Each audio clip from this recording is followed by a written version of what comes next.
know, they think that I just come in there and look for knockoffs, and that's not the case. You know, I'm actually a sharp, smart fighter. So, well, I'm here. Who wants to fight with me? I really don't care who's in front of me. I don't feel like no fighter beat me.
Welcome back. It's Michael Rogers. Welcome to Bodywork Boxing.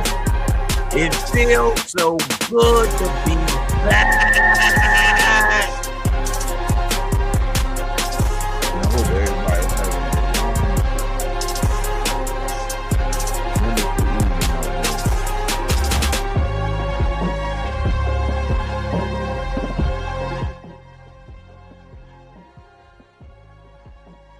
Let's get right on the ones and the twos.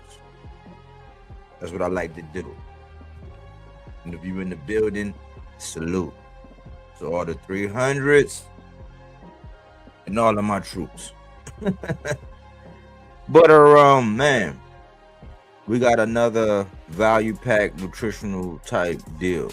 You know what I'm saying? It's not our job. It is not our mission to keep you here for long. But we will provide you, force feed you with the truth and perception that you can't get nowhere else. You know what I'm saying? Often imitated but never duplicated. Most people are born originals and they die copies. You copy? So you're gonna get some originality, you're gonna get some, you know what I'm saying, a fresh cook, you're gonna get a different perspective. Silence is consent, y'all know that. Meaning all it takes for evil to prevail is for men and women to remain silent. So we speak to the things that need to be spoken to in the sport of boxing. And we try not to keep it toxic, but we will give you the truth. Yeah, I knew it. You know what I'm saying? I was messing with the sound instead of the music. But I appreciate you, Cookie Monster. What about that mic check, 1 2 1 2? What about that? Huh? What about that? Can you tell me how the microphone checker is?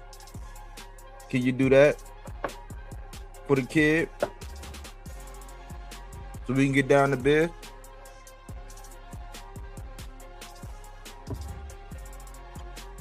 I'm a little hyper, man, because boxing is going in one direction. Mic check, 1 2 1 2, sounding crystal clear. That's what I like to hear. Pow. Okay, Cookie Monster. Kind of feisty there. I got you though. I like it. I like it. I like it a lot. But with no further ado, man, I got my co-host AC in the building. How you feeling, AC? Man, I'm feeling, honestly, I'm feeling great today, man. I'm just making so much progress, bro. I'm finally on to the other steps and stuff like that. So, again, it's one of those situations to whereas I look at my own personal space, and if this is what I really want, then I match it to, some of the fighters I may, be interested in and stuff like that, and say, okay, I know what I want. And even though I may take a step back, I know the decision I made in taking that step back is going to put me 10 steps forward. Are you doing the same thing to get my support? Because I know how I'm moving in real life. And I'm just asking you, within your space, your professional space, are you moving the same way as me? And that's where I'm at with this. That's why I'm really gonna like this cook. Yeah, man, we gotta stay off the beaten path, man. We gotta salute, the people that are doing what they need to do, and you're doing what you need to do. We're gonna talk about that offline. I've been giving you a little time to breathe. I know you've been at it like a craftmatic and a crack addict, but you know what I'm saying, we'll touch bases offline. But I know you're doing your thing, but sometimes I know how I can be in the questions I ask. I don't be wanting to add no undue pressure, but pressure bust pipes or create diamonds. But I was just giving you space and time to do your thing, and I knew when you came up with whatever, or if you had some questions, you was going to hit me up. So I mean, I know you're doing your thing, man. Johnny Crush Time says, shut the fuck up. How about you come over here and make me make me, man, make me shut the fuck up, Johnny. Since you want to be crunch time, you about to turn into lunchtime. Yeah. Look, the trolls are in the building, man. Salute to the trolls, man. Y'all are making the viewership excellent, man. We appreciate you, man. We just gonna just smut you out, man. We gonna put you over in the corner, man, and give you nothing but franks and footlongs and quarter pounders, you know what I'm saying? And until you leave. You know what I'm saying? No buns. So just sit tight, you know what I'm saying? You're gonna get everything you need. Trust me. But with no further ado, man, let's get into the housekeeping, man. Because we got some things we gotta get to. And this is a value packed episode.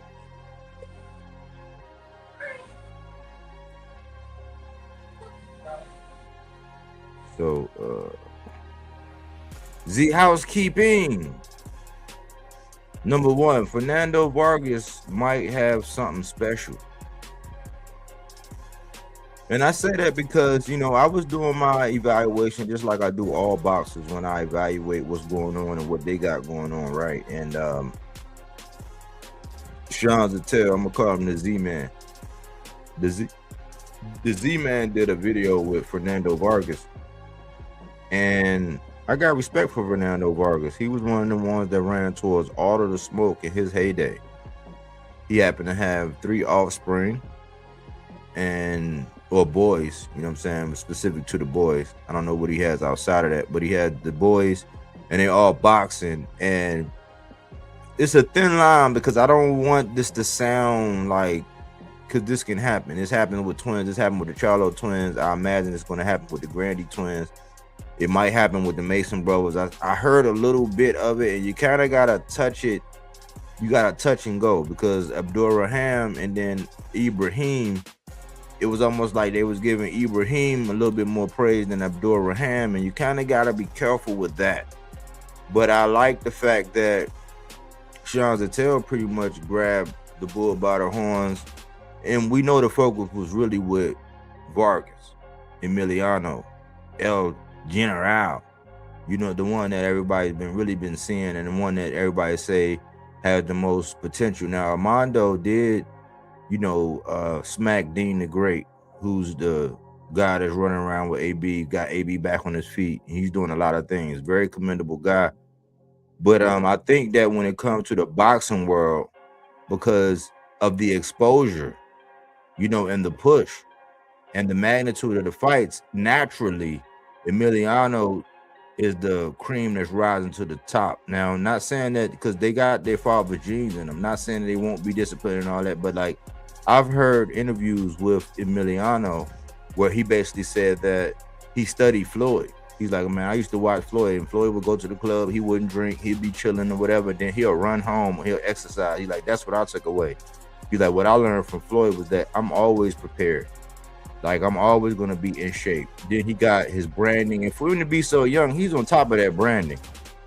He got that GQ smooth look. And then, like, everything is branding, you know, got the teeth, got the look, got the image, you know what I'm saying? But then he go in there and he handled business. And what stuck out to me was the way Vargas was approaching. I said, man, Vargas might really be a triple threat, because in the conversation of boxing fathers, yes, I've been this year, my award is going to go to Valiant Mason, because of what he's able to do.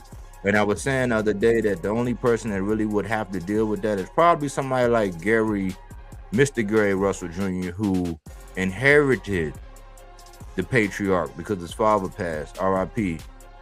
to Mr. Russell, Big Russell, Papa Russell. You know what I'm saying? I always got love for him, man. Raised a fleet of fighters. You know what I'm saying? He got Mr. Gary, he got Gary Antonio, and he got Gary Antoine. And then he had other brothers before that was actually boxing and were nice. So he raised a whole fleet. But the only one I actually seen to where they might have to come out and coach one of the brothers, coach another brother, and then come out and fight. I've seen Mr. Gary do that. Well, Fernando's not in that position. You know, his time came and went. He talked about his experience and how he overcame, you know, alcoholism, and I salute him for that. That is an obstacle, something that my grandfather died from, cirrhosis. So it's heavy on the heart when you hear about people when they're drinking. But I applaud him because he was able to overcome that obstacle in his life.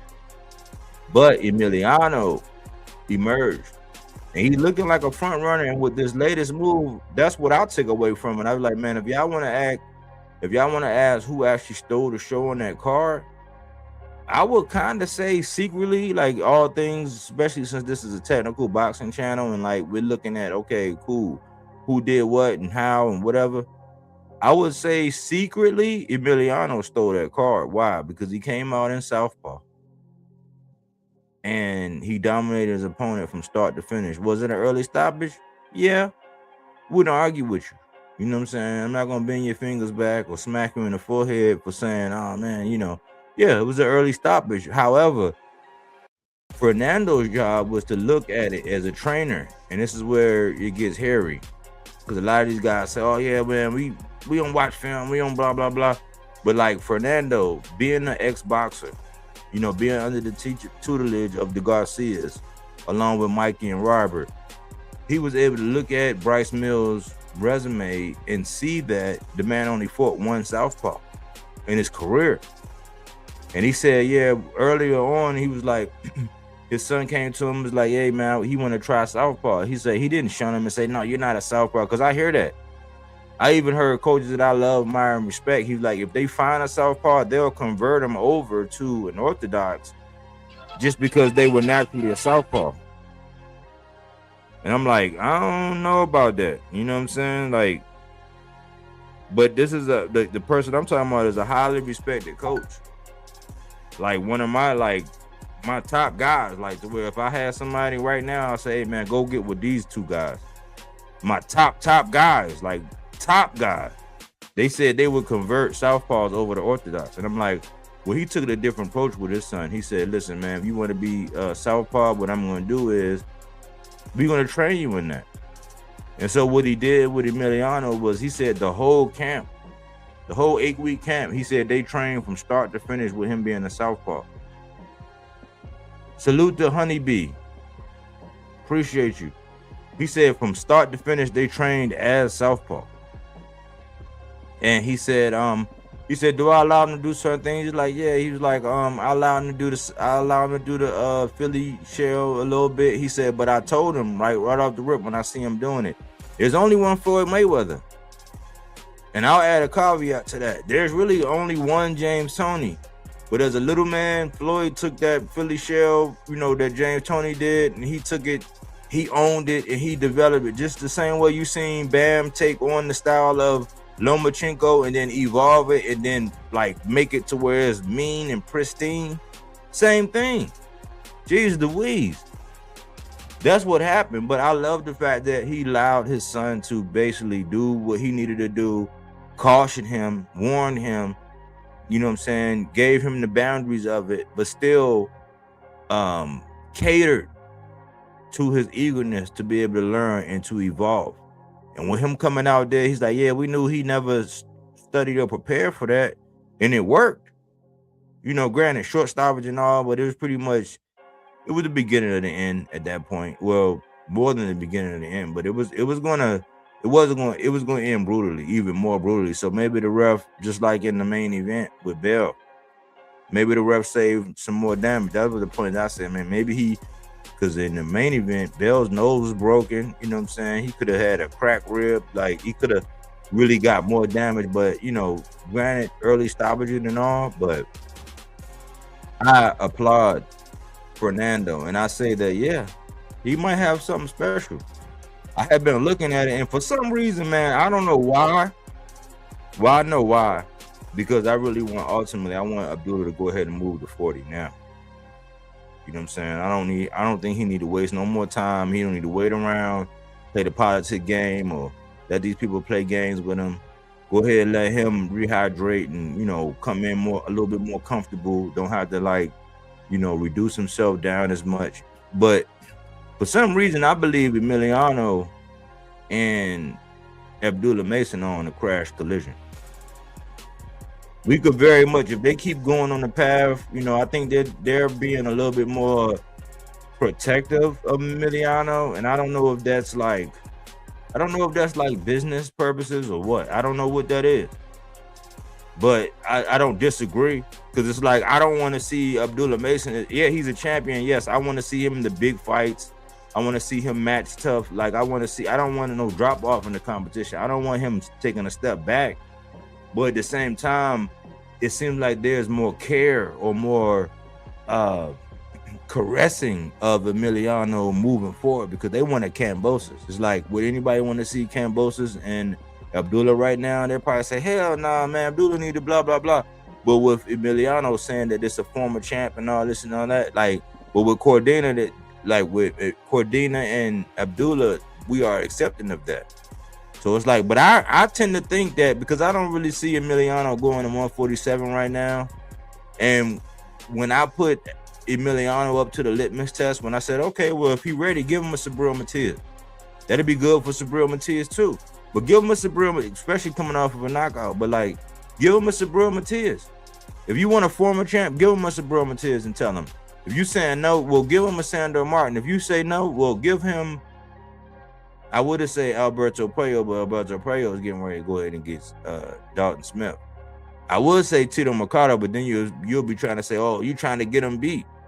It's just like, well, okay, well, if somebody said Tito Mercado with Abdullah Mason, then that argument can be made too. Well, you trying to get Abdullah beat. It's like, we're not trying to get him beat, but if you are one of them ones, and right now, Abdullah Mason is in the driver's seat because he's a champion at 35, but I think he's going to 40. And as soon as he get there, I think that they are on a crash collision. This very much might be, mark my word, this might be the Floyd versus Pacquiao, depending on how they paths move and how they move them and how they manage them, and you know what I'm saying, what we see. And I like them both. I like them both. Salute the We Fight All Night. Salute. I like them both, but I can foresee that. You know what I'm saying? I think that they on a crash collision, man. Like with the path that they were on, I think it's realistic because of their age and how they were groomed and coming up on Top Rank. It's, you know, it's black versus, you know, Mexicans. You know what I'm saying? Even though Emiliano don't really fight Mexican style, he's not a rock'em sock'em. He got sophistication. He's a switch hitter. There are nuances to his game, and he's slowly developing. I want to see him develop. Not saying that I want them to handle him with kid gloves, but I do want them to have a long career. And with Fernando at the helm and Valiant at the helm, I could see them as a crash collision. So I think I think Fernando might have something special in Emiliano, man. Not to shade the other brothers because they decent and they're gonna come around. And I think that the evolution of Emiliano and the spotlight he gives and the professionalism he gives, I think it's gonna rub off on his brothers. And Fernando said as much in the interview. And I gave Sean to tell because I always say this: my criticisms will always be just as loud as my praises. So if I have a praise, it's always gonna be just as loud as my criticism. So I had to give the Z-Man Sean Tell a salute for that because that was a wonderful interview. It was organic, nothing was forced. Fernando, even when he was talking about the Delgado or whatever, whoever going to fight for that belt at 140, since people are deeming that WBO strap is about to evaporate out of Shakur's hands. So he was already trying to move forward, and Fernando was like, listen, man, I'm never going to talk about what we got going on in negotiations. I'm never going to talk about a potential fight unless we have a fight.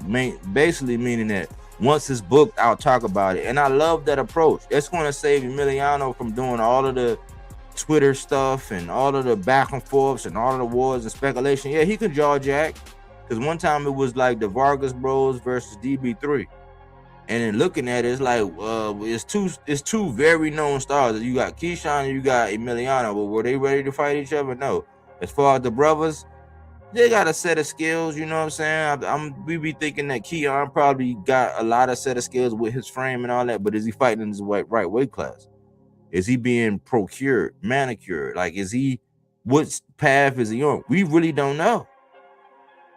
You know what I'm saying? We know that the Vargas with Fernando at the helm, they're going to respect him. People can't just tell them anything in the boardroom. Why? Because he's been there, done that. And he got the Garcias. He got Robert Garcia, Mikey Garcia. He got all of them guys like, it's almost like a brother. But it was a lot of good value in that interview, man. So if you get it, check it out. I think that was one of Sean Tell's better interviews. It was more organic. It wasn't contrived. I like the interviews where he don't have a vested interest when he's sitting down talking to these guys. And that's one of them to where it was like, okay, it was nobody on the other side to where he really loved or whatever. Like if it was him talking about Shakur, then the interview might have been different because they all have a propensity to bend the ring to these niggas. And I don't understand it, but I like it. Much like I like the interviews where Andre Ward don't have a vested interest and he can sit with Roy Jones to talk about some of the older fighters or guys where Andre Ward don't have a vested interest like Bud or Keyshawn or Shakur or somebody like that. Those interviews be the best. So if you get a chance, Fernando Vargas sits down with Sean Zattel. I think it's about 35-40 minutes. A great interview, man. It got sentimental value. It got everything you need, man. I thought that was a classic. You know what I'm saying? So check that out. That's housekeeping number 1. Housekeeping number 2. Dev shifts focus from core to key. What do you mean, Mike? If you listen, I'm going to tell you, right?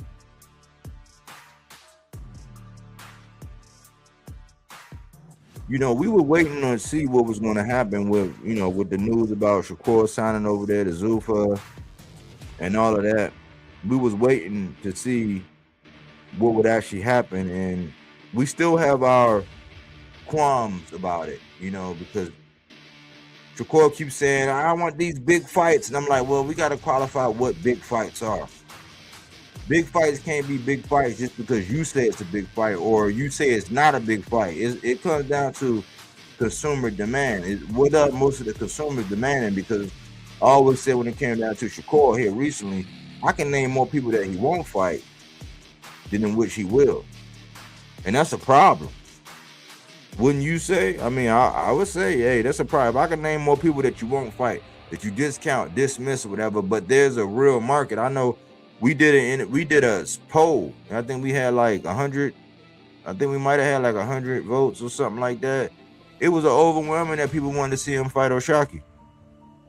Before the Devin Haney and all that other stuff came up, you know what I'm saying? Which naturally, for years, people been wanting to see him and Devin.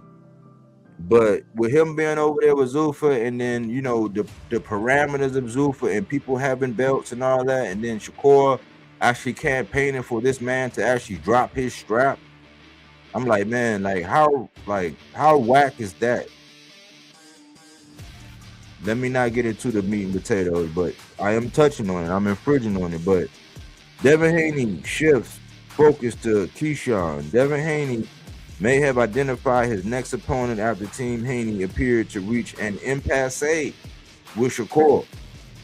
So this was today. So pretty much they news is coming out that he reached an impasse with Shakur. Just hours after Bill Haney rejected Shakur's demand that Devin vacate his WBO welterweight title before agreeing to a 144-pound fight, Haney initiated talk of a different matchup by responding to Keyshawn Davis' latest Instagram post. Keyshawn asked his followers, who's going to be next to step in the ring with the businessman, prompting Haney to reply, you know who. Haney responds just hours after Bill's message to Shakur.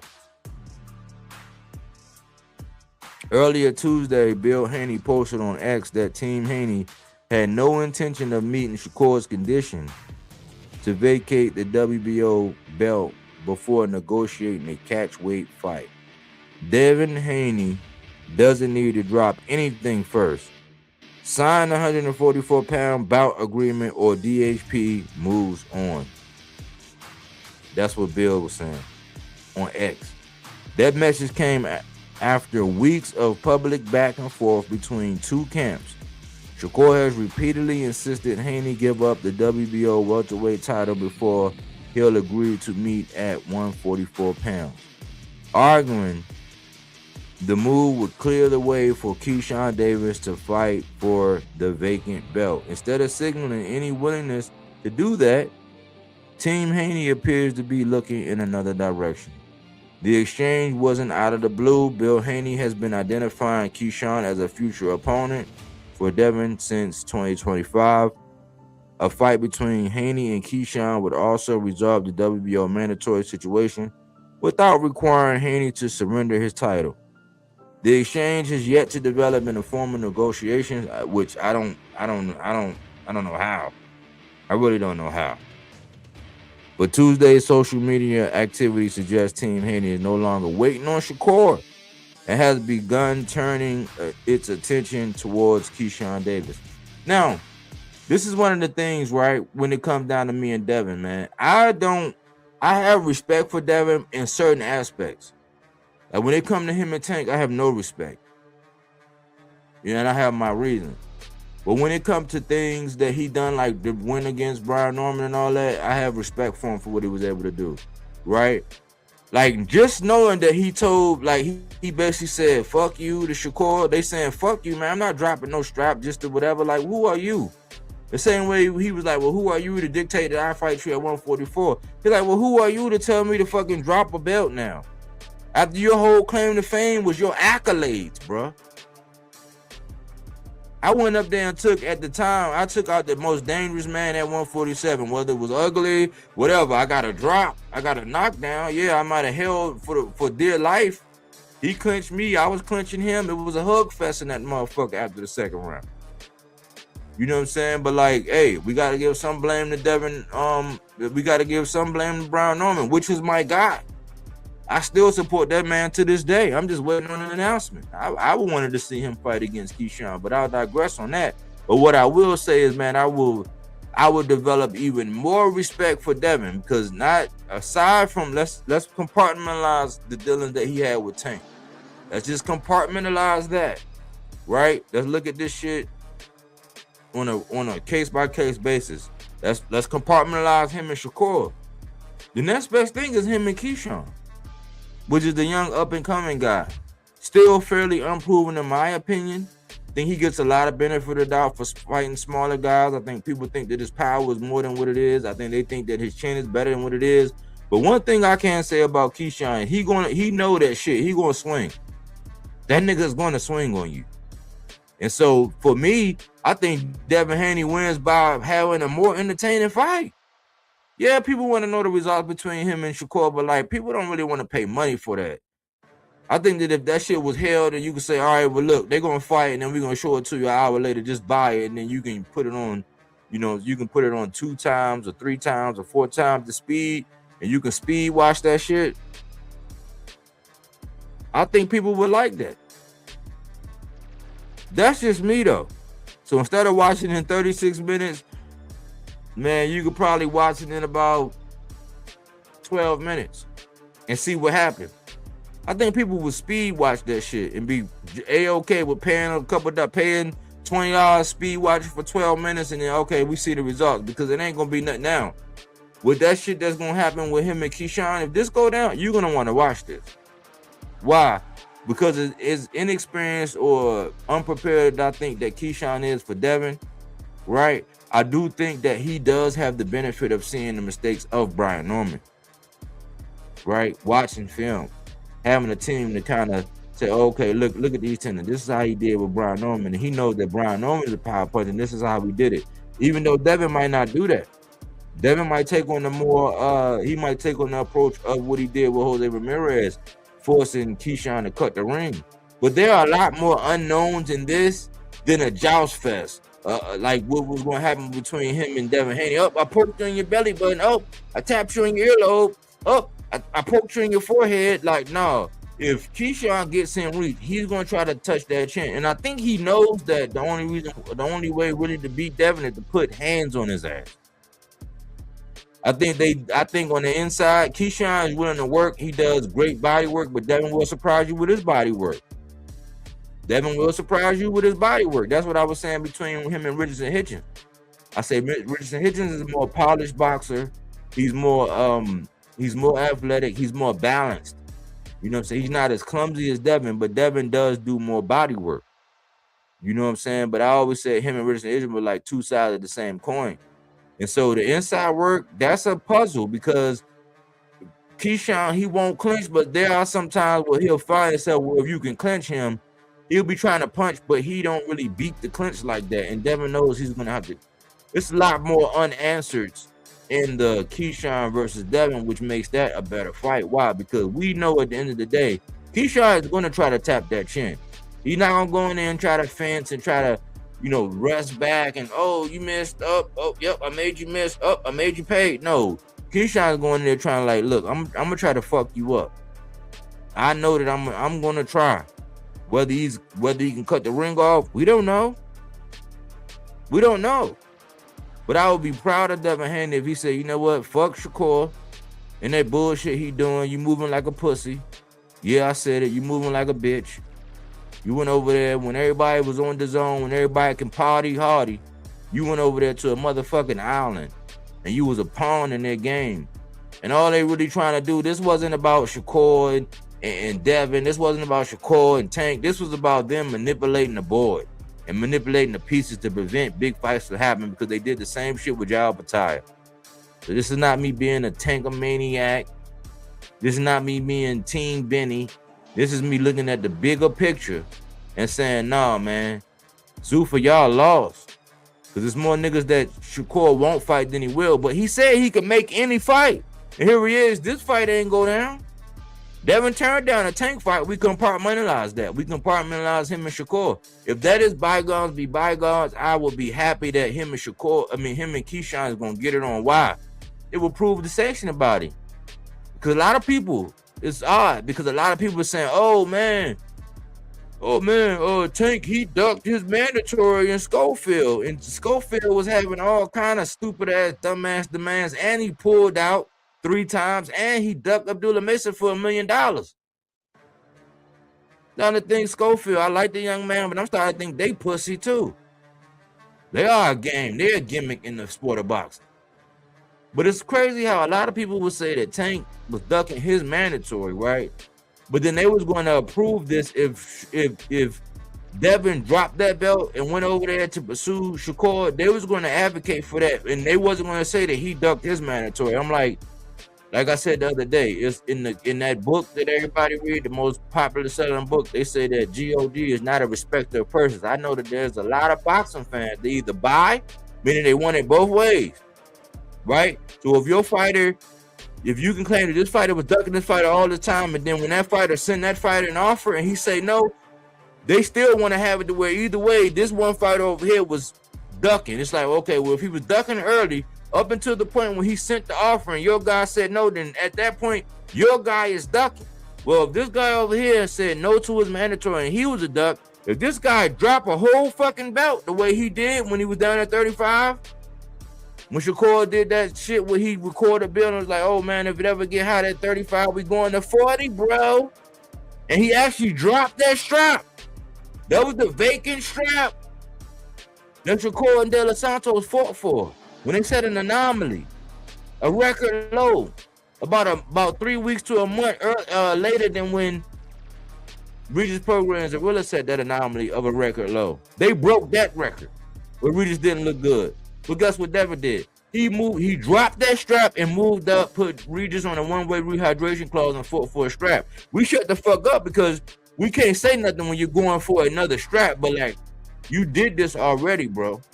So it was not going to be a good look if you dropped that strap to go fight Shakur. And then all the people that were saying Tank, even though Tank is still the champion in recess, he didn't drop the strap. He's the champion in recess. There will be no champion in recess if he renege on this shit and he go over there and drop that strap and go fight Shakur. There won't be none of that. If he dropped that strap, he's going to be in the same boat as with everybody else with the knives and the pitchforks out here for Tank saying he dropped that strap instead of fighting Floyd Schofield. They're going to say Devin dropped that strap instead of fighting Keyshawn. So I think it's a better look for Devin all the way around. It's a more entertaining fight. You were satisfied, your WBO, right? If you win, it'll still put you in position to go ahead and unify. You can go ahead and get Ryan. You can go ahead and get Rolly. You know what I'm saying? You can still undispute or do whatever you need to do. But I think that's an all-around good look for Devin. And I hope the little bit of respect that I gained for Devin, with my fingers crossed, that's why I got the little shushy face with my fingers crossed, like hoping to the boxing gods that, you know what I'm saying, he do go ahead and fight Keyshawn. Why? Because Keyshawn needed to. Keyshawn crashed out Davis, he needed to. He's too blind to realize that his buddy, because we used to call them buddy fuckers, like in the Army. Like when you tell him your battle buddy, we call them buddy fuckers in the Army. He didn't realize that his buddy been fucking him for the longest time. I think he just now starting to smell the roses, you know what I'm saying? But like, he's so grateful and yet still a little bit naive that he don't even realize it. But it's going down on him, and I think it is. So hopefully we just get across the board, you know what I'm saying? And hopefully this ain't another thing. That's why I say you got to keep your fingers crossed, because you got to proceed with caution whatever bill comes out of his mouth, because y'all know the saying when they say if his lips is moving, he is lying. That's about Bill. So we can't trust Bill, man. You put all your faith in Bill, you're gonna be living under the bridge some goddamn way.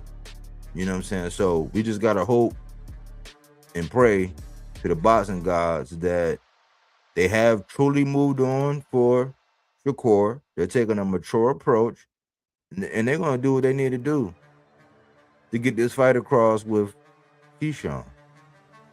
More entertaining fight. It'll satisfy the traditional sanctioning body. The winner would definitely have a lot more cachet in the division, because Devin would have been and took on two young, hungry lions, right? Tank took on a couple. He took on a Lamont Roach. He took on a Hector Garcia. He took on a Frank Martin. He took on a couple, right? But Devin would have been and took on Brian Norman, right? He would have been and took on Keyshawn Davis. If he wins, Keyshawn would have been able to move from 35 to 47 and beat somebody that just made it on the pound for pound. So he would be stamped. He would be legit. I think it's better off around for all the fight fans. I don't care if you're a Devin fan. I don't care if you're a Keyshawn fan. I don't care if you're part of the Shakur Friends and Family Network. I don't give a fuck. I'd be gassed. It'll just be better all the way around. For people who just love boxing. Better fight. That's number 2. Number 3, man. Media manipulation 101, man. This is a thing, man. Like, I don't know if y'all be around when I be saying he who controls the printed page controls the thinking of this age. I think sometimes it goes over everybody's head. But like the magazines you read, right? Like if you sit down, you stop, you in the coffee shop, you pick up a magazine, you're being programmed by the magazine you read. Now it could be good or bad. You could be programmed for positivity, or you could be programmed for whatever hidden agenda people want. Now that's a magazine. The news. When you watch the news, whatever's coming across, whatever's being echoed, whatever sentiments are being echoed, you are being programmed. Online, when you sit down and listen to your favorite program, your favorite content creator, they have an agenda. They have a program that they're trying to resonate or convey to you. You're being programmed. It don't matter what medium, because it's media. No matter what medium, whoever controls it. Because trust me, being militant, like being over there, like I was over in Iraq, right? I was in Korea. Like I was away, I was in foreign soil, looking at what and hearing what people from the States were saying, and then knowing, okay, I'm over here, so this is what's really going on versus what y'all are being told. That's why I always say, he who controls the printed page, it happens with conquerors. When you conquer a land and you take over everything, it was like, oh, listen, man, hey, nix that. Remember the Dark Ages? Y'all know what the Dark Ages was? Like the Dark Ages, when they confiscated all of the BIBLEs, right? They got together, they had a council, they sat down, they came up with who was going to be what. They came up with the who, what, when, why, and where. And during that time, there was no new architecture. There was no new artifacts. There were no new publications, journalism, and all that. That's why they called it the Dark Ages. And then when they came out with something, they said, okay, this is what this is. They said it was a hypostatic union. This man was half man, half God. He gave it to you. They put it in a book. And ever since then, it's been the highest selling book out there. I know people don't like the truth. But the truth is the truth. It is what it is. Don't shoot me. Don't hate me. That's what happened. But we're in an era now to where the Ring magazine, they'll come out and say something 1,000 times. Right? Pro boxing them, they'll come out and say something 500 times. The Boxing Voice, they'll come out and they'll say something 2,000 times. Tim Bradley, he'll come out and say something 100 times. Redman and Sean Zattel and all these people, they'll come out and they'll say something 50 times. Does that mean it's the truth? I'm not sure. They got to be qualified. But since it's media coming through a medium, it all got to be put up to the light and tested. You know that good dope, you know that dope when they pull you over and they find it, they say, oh man, I got a test packet right here. I'm gonna put it up here and we gonna see. If it turned bright orange, oh yeah, we know we got the real thing. You can tell me, oh yeah, this is headache medicine, this is, back pain medicine. When I put this test on it, when I hold it up to the light, when I put it up to the test, then we're gonna really see what's going on. A lot of us don't test the shit that's going on in this media. We're being programmed. We're being manipulated through the media. Just because Mike Cap say it, just because Whack Max say it, it don't mean it is true. I even seen something with a pivot pocket. I don't know how this came through or whatever, but they start off with something small and let's go into something large. You're gonna learn something today. But let's go over this. Let's look at this. This is something. This is a small one. We're gonna start with this one, and we're gonna graduate to something more complex, something more subtle, but yet more programmative. Look at this, y'all. Look at this.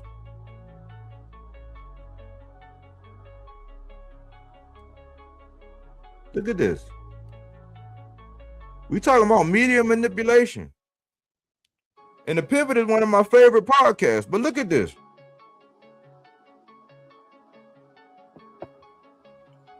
I am the face of boxing. Boots in his boxing undisputed champ, not chasing fame. If I recall, Boots was just coming out before this last fight saying he was the cash cow. As far as I'm concerned, my little boxing knowledge, I know he's unified. He's not undisputed. And I'm not sure when he became the face of boxing. But it's funny how when it came down to people saying he got hurt or whatever it was, people came out in droves to say, oh, blah, blah, blah. When it came down to Tank tweeting out whatever it was, they came out in droves to qualify this. It's like nobody came out, his PR people. Imagine if they said that let's see, I'm Michael Rodgers. Let's just say that I was the Grammy nominee. Like, I was the one who wrote Be Humble. I would get slaughtered. People would find out where I actually lived and would come out and be like, man, fuck this nigga. Who is this trying to impersonate Kendrick Lamar, whatever. It's not the fact that you are ambitious. It's not the fact that you're ambitious. It's not the fact that that's what you aspire to be. It's the fact that it's not true. So I find it funny how we got people out here online that'll go through everything. They'll go through your personal records. They'll go through court filings. They'll go through all kind of shit to actually clarify with a fine-tooth comb to correct you. But they say nothing when it comes to shit like this. It's not a disrespect to Boots. It's the people that go along with it where they don't say nothing. It's all the people who made all these excuses for Fortune, saying, oh man, he was dehydrated, he was this, he was that, but then came out with knives and pitchforks when Earl Spence came out about a month and a half ago talking about his truth. They came out with knives and pitchforks to correct it, but then when the same ones co-signing what Fortune said, it's like, you know, we have a lot of boxing fans. So where y'all want to be police, y'all want to be political, y'all want to make sure everything is just dress right, military style. Everything is dress right, dress. That's what we say in the military. Y'all want to make sure that all that shit is policed up. Oh, that's not right. Let me clarify this. But y'all don't want to clarify certain shit. But then again, we got a lot of boxing content creators, and we got a lot of boxing fans to where y'all want it both ways. It don't work like that. If you're gonna be meticulous, be meticulous. Where has Boots done to say that he was the face of boxing?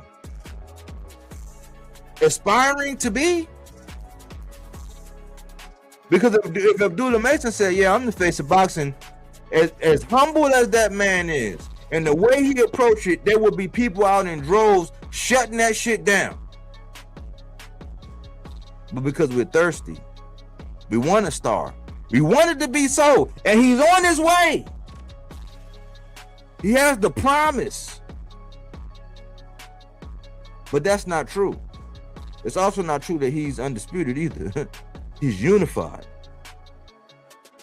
So the same way people were critical and going through everything with a fine-tooth comb, PR, whoever manages, whatever, they shouldn't even allow this shit to be able to be posted up here with all of this right here. Why? Because if you go through everything with a fine-tooth comb, you all in the nooks and crannies, you all digging deep, and you want to be so detailed and so whatever, but you let this shit fly, you a hypocrite. You are a hypocrite. That's what you are. So it's no knock on the man. And before you get in the mess hall, like you in the mess hall with your chest out, unless you can produce some shit like this right here, trying to label me as a hater, unless you can produce some shit like this right here, with me being at the stand on this fight, well, I witnessed history when the unified. That was in Atlantic City. We was on the love cam. We was on the love cam when they came and they, you know what I'm saying, they showed the love cam and whatever, and they told us get ready or whatever. That was me and the missus. So before you say that means that I bought tickets, went up there to Atlantic City. So that's not about that. It's about y'all niggas being consistent and practicing the shit that y'all preach. But y'all don't do that. Y'all are respective of purses. The other thing is, a lot of people are letting them float with that because they know about the shit that happened with him and Tank Davis. That's some shit that I ain't even really want to get into, but I'm like, man, I think that Tank had a right to be upset. Why? Who else put Boots on their undercard? Who can you name? Tank put David Benavidez on his undercard. Boots was on his undercard. Bam Rodriguez was on his undercard, but guess what happened? Bam and his superstardom. So if Bam was saying, I'm the face of boxing, y'all probably be coming out trying to check him, but do he have more of a claim? They say he's the face of boxing. It's like, no, you all are respecters of persons. Y'all don't keep the same energy when it comes. You just sound, shit y'all be saying sound good because nobody's around to check y'all asses. And y'all be feeling yourselves and smelling yourselves. Y'all get away with shit like that. What's right is right and what's wrong is wrong. I think Tank did have I think he should have felt the kind of way. If I put you on my undercard and I put you up under my wing, you didn't knock out Karen. People say you got exposed in that fight. That's not my fault. I put you in the spot to be. I gave you the alley hoop. I said, hey, shorty, right over there. She said you was handsome. You know what I'm saying? She was like, hey, you fly. She told me give you her number. She over here at the A-Love. This is where she gonna be at. She gonna be right here at the bar. She said, pop through. I'll put you in position to go there. Like, whether you fumbled her or not, like, whatever happens, like, if it was a happy ever ending, you got a happy ending, whatever it was, you fumbled that.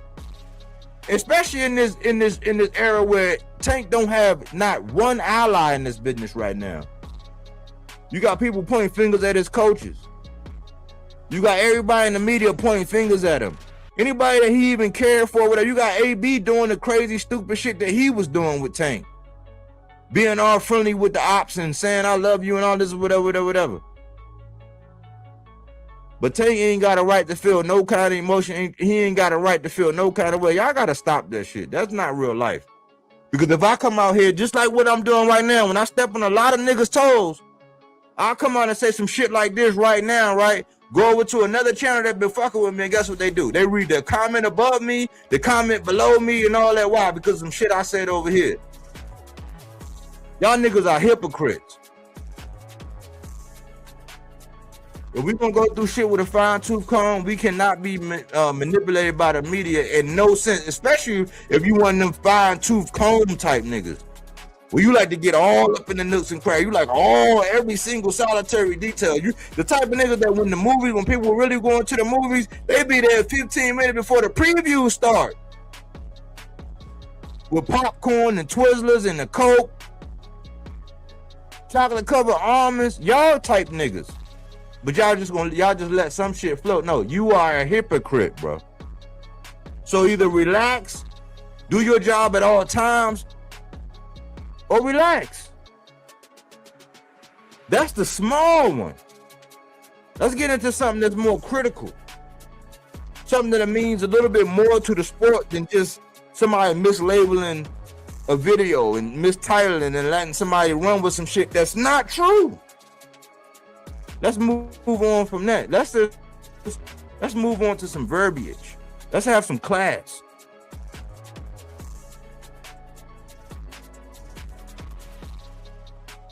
Melazar, salute Melazar. Let's move on to something else.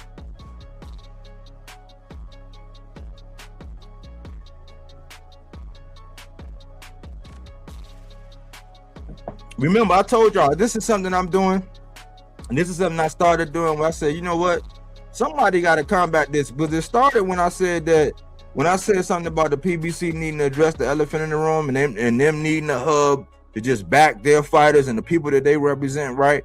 I started off by saying, listen, these guys are hitmen, right? This nigga, Chris, big head, blue suit Mannix, this nigga need to be counseled. Why? Because when it ever comes to anybody, especially up here on this screen, right? They will say anything, and if they call in your fights, them unofficial scorecard, they're gonna be all fucked up. This guy right here, he's gonna narrate the fight. This guy right here, he's gonna narrate the fight as if you getting shit beat down your leg. And it's apropos. The Latin snake. Matchroom media hitman. That's why I said, man, all that cross promotion, y'all gotta do some shit about these guys that's calling these fights and these unofficials. Y'all better get some Moro Ronaldis in there. Y'all better get Brian in there. Y'all want to get Brian Custer on there. Y'all gonna have to mix this shit up in time to come, because these are media hitmen. But let's get more specific. Let's get surgical with this shit, because I told you I'm surgical with this shit, Jake. Whack Max Kellerman. And yes, I'm still smoking on that turkey pack. Because contrary to popular belief, even though people want to take credit, and I don't give a fuck about the credit, but I told y'all that Turkey Al-Sheikh, what was he? He was a Trojan horse. I was saying that from the beginning. A lot of people adopted that, right? But the main question and reason why I qualified it was, I said, was he good for American boxing? Were they really making American boxing great again? What did they do to American boxing? Look at the heavyweight division since they got involved. We don't have a heavyweight. Look at all of the stars that could have made fights. We've been getting fights, but they done procured every piece of talent that could be the opponent or the opposite end to a big fight for American boxing. They done locked them up, sold them up, overpaid them. Even down to the fact that where now Eddie is saying the niggas is getting paid 5 times more than their market value. Even though Eddie was doing the same thing with the budget of Al-Sheikh. What else did I call him?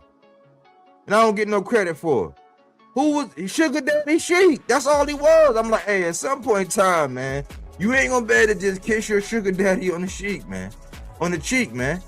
It ain't gonna be enough back massages and knee rubs. Guess what's gonna happen?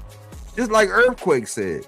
Earthquake, the comedian, he said, yeah, one day you're gonna go over there to see your sugar daddy. You're gonna come through the door. That nigga gonna have a knee brace on and a pocket full of Viagra. And it's gonna be over for you. He gonna work you over.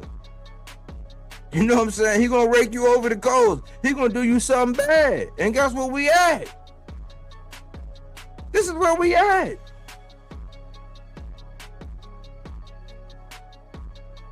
But because right nowadays, this is what we have in boxing talk nowadays. It just, you come in and it'd be foot longs and quarter pounders and half smokes. And you be like, hold on. What the fuck did I walk into? It's this sausage party. It's just everybody just want to just, you know what I'm saying? No. You have no right to your opinion. You have no right to free think, critically think, even though you be around people that claim they critically think and are free thinkers. You just can't free think and critically think and say anything about it when you're over there rocking with them. But they're going to escort you up out of there. Like the minute you start asking the pastor, like, hold on, man, ain't this the third offering you done passed around the collection plate, bro? What's going on here, man? You gonna give me the good gospel? Or you really out there for them Benjamin? They're gonna be like, hey, Brother Rogers, come here for a second. Let me escort you out. Let me escort you out of here. But that's not gonna stop us from doing what we do. We do that body work, baby. It ain't no stopping us, man. Ain't no stopping us, man. But I'm a school y'all. I'm gonna learn y'all something today. Let's get back to something that this man said. Let me play something for y'all, man. Let's go to school, man. Let's have some class, man. Let's because I told y'all, man, this is nutritional value, man. This is not McDonald's. This is not 7-Eleven. Dead wall, salute. Okay, I got you. You back here. Dead wall, salute. I appreciate you. But let's listen to something. Let me play something for y'all.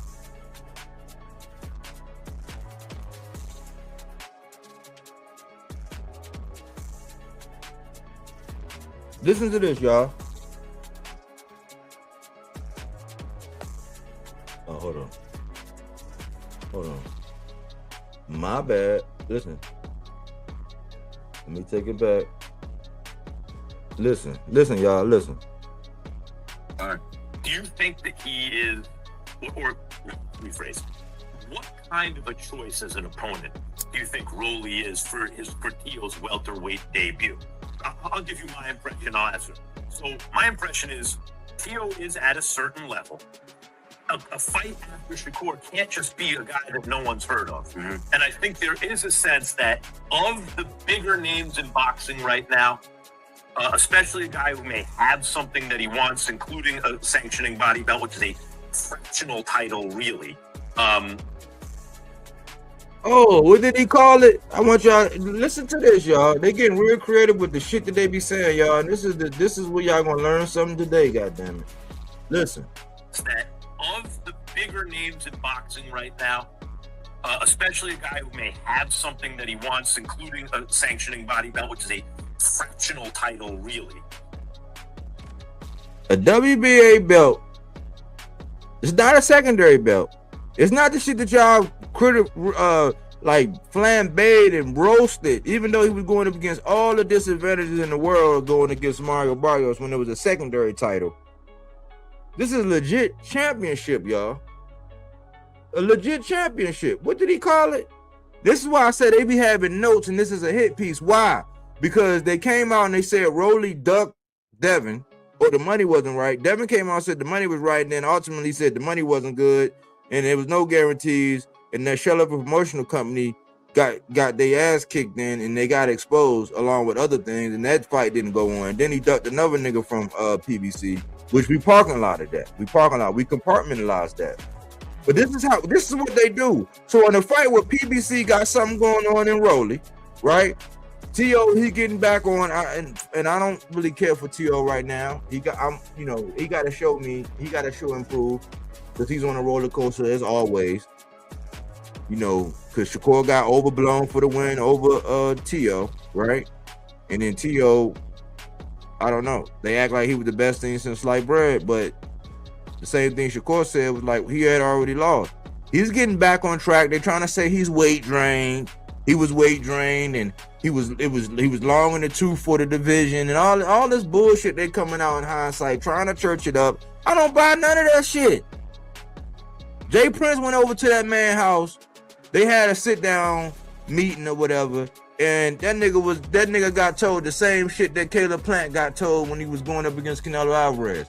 You can win this fight, but I don't think you want to win this fight. And somebody else, if you want to debate me on it, man, fuck it, let's debate. That don't take away from what we're hearing right now. Listen to what Max says, y'all. Of the bigger names in boxing right now, especially a guy who may have something that he wants, including a sanctioning body belt, which is a fractional title, really. A fractional title. I've never heard no shit like that. That means that, okay, since it's 4 sanctioning bodies and you got one, so we're gonna say what? Rolly is a quad. Oh my god! What is so? Is in this? Is he's a halvesy, and what? And Fondora, he's a quad. Like, y'all hear this dumb shit? But listen, let it continue. He's seen as the most beatable one. That's it. But I want to show y'all something. And this is how I say they be trying to reinvent history and how they be mind fuckery and this is media, y'all. These are media games to where it's like that shit will get. See, you don't realize it because if they play some music like I be doing, I'll be playing that music in the background, so some of this shit get lodged in your brain. You don't really realize why you talking and saying some of the things that you saying because it was said behind music and it's locked in your broker. So if they play some music behind this shit like they do sometimes and they say little shit like that fractional title shit, that shit will get lodged in your broker. And you'll be going around with it in your subconscious. This is proven. This is science. It'll be in your mind. And you don't even realize how it got there. That's why they say the ABCs in a sing-songy. A, B, C, D, with a little melody behind it. With a melody behind it. So let me learn y'all something, and then we can move forward to the meat and potatoes. And I see you, Melazar. I appreciate you coming. I know you're a hardworking man. I want to ask you a question. I want to ask you a question. Like if when you put all the titles combined, like it's gonna come like a superpower. You remember Captain Planet when they put all the rings together? He come out. Fractional. Yeah. A fractional title. But look at this, y'all. This is really it, y'all. And I gotta school y'all something. Y'all know how dumb he sound? So what I did was, and I could have done this with fractional title. I could have done this fractionally for the WBC, fractionally for the WBO, fractionally for the IBF. But I did it fractionally since we're talking about Rolly and it was the WBA. And I said, okay, I was born in 1980, December 20th, 1980. That's when I was born. So all the research I do, I say, hey, I'll just go from my time when I first came here up to the present. That's what I do. You know what I'm saying? I'll let my historians like OG Cass, I'll let Crush, I'll let my historians and people that really are well-versed in those things and really like stamp their claim to fame in those things, I'll let them do that. This is how I do my research. But if we want to say fractional, so listen how dumb we sound in the 1980s. So Sugar Ray Leonard, Tommy Hearns, Marvin Hagler, Roberto Duran, Mike Tyson, Larry Holmes, Michael Spinks, Julio Cesar Chavez, Salvador Sanchez, Azuma Nelson, Pernell Whitaker, Jeff French. That's just in the 80s. All them guys were fractional champions. Let's move on. 1990s.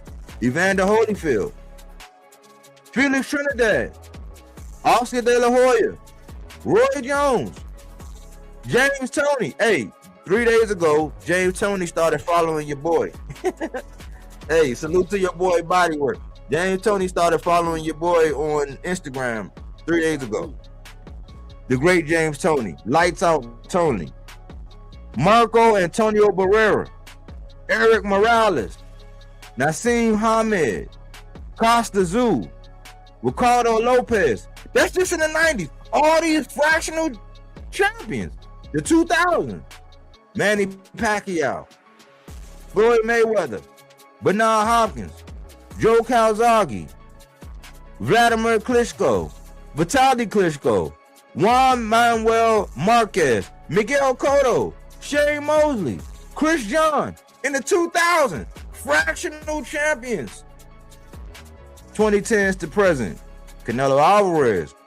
The great 3-time undisputed Terrence Bud Crawford. Terrence Crawford. Naoya Inoue. Alexander Usyk. Triple G. Andre Ward. Lomachenko. Roman Gonzalez. Artur Beterbiev. Dmitry Bivol. According to Max Kellerman, they were all fractional champions. Y'all hear how dumb these are the guys that's getting paid hundreds of thousands of dollars. They'll get an ex-football player who should be over there talking fucking football, but he over here talking boxing, to talk boxing, and they'll argue with somebody like Malik Scott and Gabe Rosado like they don't know what the fuck they talking about, and neither one of them ever laced them up. And they'll make up a term like a fractional champion and have niggas running with it like, oh yeah, man, Max in the ring and Mike Coppinger. Mike Coppinger, that nigga can barely even talk. He's the definition of socially awkward. So every time you talk to him, his voice start off low, he start mumbling, and he start talking real fast, and he'll get up and give you this little perverted look. He the type of nigga that'll go to the motherfucking produce aisle and just watch motherfuckers when they watch women when they come through, like at the entrance, and just look at them. And just follow them over to the fucking poultry section, and then follow them over to the deep freezer, and don't ever say hi, don't say what's up, don't say nothing. He'll just look. But these niggas run the conversations in boxing. And I don't know shit, but I just be catching on to their bullshit. I just wanted to school y'all, like, listen to the shit that I be seeing, and I'm like, nah, I can't let this go by. Like, I could have fried this nigga for a whole 2 hours with this bullshit that they be saying. But it's like, I would not take my time out and all my energy to fully divest it into them dumb niggas, because they gonna keep coming up with dumb shit. What y'all got?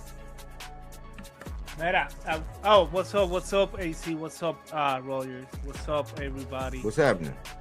Bro, I was laughing with that fractional bullshit. You know why Rolly now is gonna fight Tio, right? After Haney drop out and all that bullshit, what's the name running around and was Nestor Bravo. He fought in the Subriel Matias court in January. He won by knockout, whatever. But he been fluctuating from 135 to 147. You know, he don't have a big name, but he got hands. So Bravo. Rolly, Nestor Bravo. That's his name. Nestor Bravo. Yeah, so, I know him. But for Rolly, like, Rolly's looking for a fight with some names and stuff, that because he can sell the fight, but if he beat that guy, that's a nobody. So nobody gonna give him credit, right? Or if that guy beat him, oh my god, and nobody beat you. So nah. So Teofimo came up. Okay, that's a good name. But now, because he's trying to get a fight, he's trying to sell the core, entertain the people. Now his title have no value because like, since when every boxer have to win the 4 titles in to be legit? you should win the title and defend it, right? Like if the opportunity comes for Unify because it's two great champions fighting and defending, then that fight came up, like there's so much bullshit, this media garbage shit. Like I understand why, because the casual listen to these people. The other night I Mm-hmm. was listening to Shannon, that nightcap whatever shit, and boom was Shakur in that shit arguing with Shannon. Oh no, you're ignorant. No, he's not ignorant. He's a casual, and that's what casual believe. And they have money and they will pay for fights. But if a casual think like that, that's their thought, and why they're ignorant. It's like me with soccer. I'm a casual. I don't watch that shit. It was the World Cup. I was watching every game, and I'm getting entertained. But doesn't mean after this shit is over, I'm gonna keep watching that shit. You know, like it's the same with these casual boxing fans that they love UFC. They love all kind of shit, right? So they just want to get entertained. They want to have a good time. Go to the casino, go to the bar, watch a good fight, go to get entertained. They don't want to be in lecture of what is boxing. They want to see two guys hammering the shit off each other and see a knockdown. Like when I watch baseball, I want to watch a home run, right? Like last night, a home run derby. You want to watch home runs. Like that's why you watch baseball. It's the same with boxing. Yeah, it's cool to watch a 12-round war, but not all the time. And you don't want to be like, bro, I'm paying money to get entertained. I'm not paying money to fall asleep. So, but of course, they're young. They overpay them for places that they're not packed. They lose money, and they think they earn that money, but they don't know where that money come from. ¿Tú me entiendes? Rolly know where that money come from. So he know he needs to entertain the people. He needs to have a good opponent that have a pedigree so he can sell his car and make money. But look at Shakur and all other boxers, they, oh no, I'm gonna sign with these people because they're gonna pay me a lot of money. But where you think the money come from? Yes, you got a name, but if you don't entertain the people, they cannot sell you out. So how you gonna get paid? People always gonna talk about Mayweather, right? Like, I don't know, but people forget he knocked out people. And he used to do, how you say, press conference, but a media tour all cross country. Like he used to go almost every freaking state selling his pay-per-view. So he knew that he had to sell himself to make money. The money don't come from the sky. But when they see a guy hustling like Wally and doing his shit, they're gonna shit on him and say, "Oh, you got a fractional title. This not good enough." Like, why? I'm defending my title. I'm doing what I'm supposed to do. Look with this stuff with Ennis. And I told you, the winner of that fight is gonna be the face, right? Everybody gonna talk to them and shit. But you know how it is. Now he's undisputed shit, and they're gonna make. Hey, you don't need to be sold like people saw what he did, how he fight. Now he got a good opponent. You're gonna have another ones, but you don't need to create shit just to sell him out. Like we all know. But casuals read that shit because I even listen to this dude.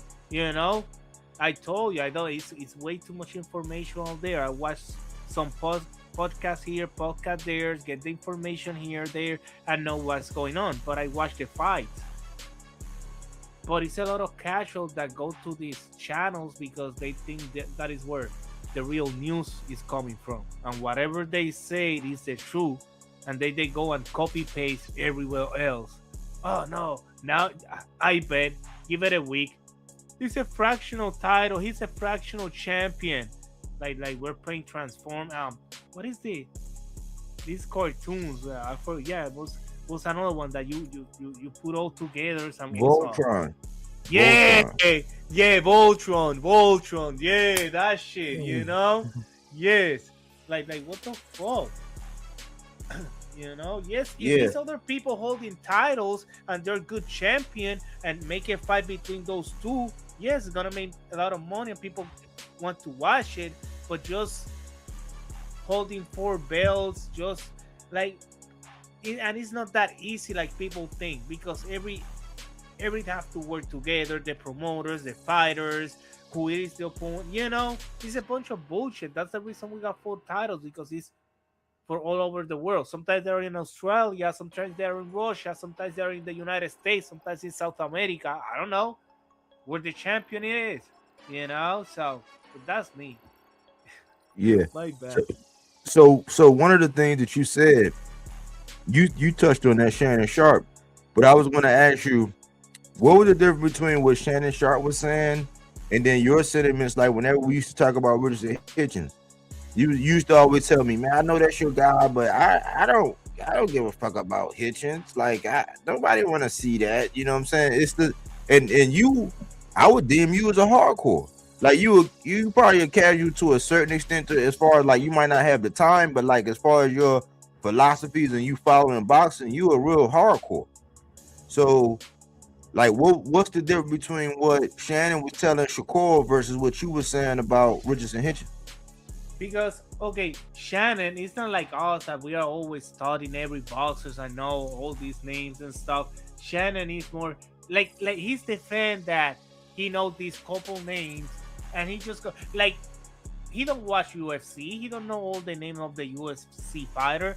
But if it's a good card with couple names that he know, he will watch it and talk about it, right? So it's the same with boxing. Right. So to Shakur is a name. He has fought. Like he's not telling him you're a bad boxer, but you have no knockdowns, and people don't get entertained like that. And he got offended because he's entitled. He expecting everybody to be kissing his ass for what? For 2 fights? Like, bro, you have fought nobody yet.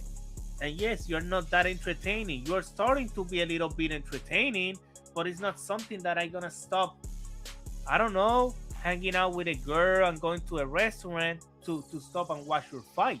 We will do it because that's what we do, we expecting Saturday night to watch boxing. Like this Saturday is Pacheco and all these guys. But casual like Shannon, and they're just gonna get entertained, like hang out with the boys, drink couple beers, smoke a cigar, watch couple guys beat the crap of each other and call it out. Like any people got happy, doesn't matter, you see anyone and shit, but everybody got happy because everybody got entertained, got a freaking fight. You don't need a freaking class to teach. Oh no, he won because he moved like this and he's good like this. But he's moving back. Like yes, Shakur is, but you have no knockdown. Like it's the same shit with Haney. Like people are not gonna get entertained about them. Let's be real, Melazar. Let's be real. It's just like sex, man. If Shorty ain't like, wow, like, can we do this again tomorrow? She not like that. If you gotta sit there and say, oh, because no, what I was really doing was, see, because I was going in at this angle and I was doing, she didn't want to hear. That's how boxing is, like to a certain extent. Yeah, like for the hardcores, for the ones that really want to break down like all of the technique and this and oh yeah, this is what this is called, and yeah, he stepped over and yeah, he flanked them and he was using angles. It's like sex, bro. Like if you gotta explain what you were doing in the act, like it's not great. Like you might have got the job done, you know what I'm saying? But for a lot of people, they're not getting that climax out of when they see you fight. That's why they really don't have no interest. You can't be mad at them. Like, yeah, you getting paid. They're just like, you know what I'm saying, one of them, you know what I'm saying, lot lizards. Like, hey, if you give her bread, she happy if she got your bread. If you don't get off and she got her bread, hey, she gonna roll out. And that's what Shakur's doing. He don't care as long as he get his bread and he can skate off and say, hey man, I did what I needed to do and I got my bread, I'm gone. But it's like, no, like we didn't climax, bro. We didn't get what we thought. And that's like, it's just that simple. It's just like sex. Like if you gotta explain that shit, then it wasn't all that good. And that's like it was. You're gonna keep jumping from promotional company to promotional company because everybody's losing money. If you was making that big money, a promoter will not let you go because you're his how you say, his golden goose, his cash cow. and nobody gonna let go a cash cow. If they let you go that easy, that means you're not making money, bro. You're costing more money than the one you're making. So okay, go. Yeah, go. Take that headache away from me. Perfect. No problem. Exactly. No Exactly. sue, no court, no bullshit. Yes, just go. Why? You remember Right. Julio Cesar Chavez, the fault that Don King had with Bob Arum, because Bob Arum want to steal Julio Cesar Chavez out of Don King, and Don King don't allow it, and they was stealing these boxers, and was a lot of lawsuits and shit like that. But why? Because these boxers are cash cow, and everybody want to make a piece of money out of them. But if they let you go, nobody's making money out of you. So yeah, you're gonna fight once a year, like Crawford did. Yes, he beat Canelo and Spencer, and okay, but yeah, those are his two big fights because he fought big people. But they keep him in the shelf for a whole year, once a year. Oh yeah, Exactly. you're making that much money for real? Oh, what? Maybe living in Omaha, Nebraska, not paying that much taxes in a freaking hillbilly town. Maybe can last 50K can last you a whole year, but in a real city with real expenses and shit, trust me, 50K don't last you fucking 2 months, 3 months. Right. But yeah, man. Hey, glad to have you back, man. You I know it's your season, man. I know it's warm, and this is your time to make your bread. So I appreciate you taking time out, man. Let me see what AC got on his mind, man. What you got on your mind, AC? Well, let's start at number 3. Put it up again. And the media manipulation. Excuse me. I'm gonna start. What's good, Malice? I'm gonna start with the Shannon Sharp thing, because that was something I wanted to speak on anyway. Here's my issues with that and media manipulation, to where I've seen videos where people were like, was Shannon Sharp right in saying that to Shakur Stevenson, Hall of Famer, blah, blah, pound for pound fighter? He's not a boxer. He's not this. He's not that. Okay, so if you do an interview with Brian Custer, Marv Albert, Howard Cosell, you feel what I'm saying? These are some of the current greats, or one of the current greats, and some of the past great sports figures. They covered everything. And the way I look at Shannon Sharp pretty much the same way. Because at the end of the day, I haven't seen a fight, and if I calculate every view of Shakur Stevenson since he turned pro, we're going to match pro for pro, not even college numbers, pro for pro views. Pro for pro views. Shannon Sharp has one interview that'll double every fucking view you've ever done, Shakur, combined. You don't have that mega spectacle. Shannon Sharp has the Cat Williams interview. Mega spectacle. Now I can compare any one of your fights to say, was it on the level of Shannon Sharp's interview with Cat Williams? Hell fucking no. Hell no. Did anybody ever spoof anything from Shakur, like Saturday Night Live? Talk about a Shakur fight over a Shannon Sharp interview with Cat Williams. Hell no. So Shakur, when you telling somebody they being disrespectful, young man, you don't know what the fuck you talking about, and you should really shut the fuck up.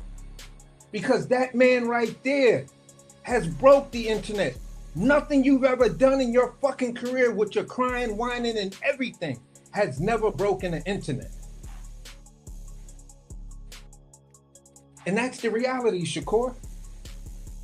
One guy is a media giant. You want those type of views, Shakur.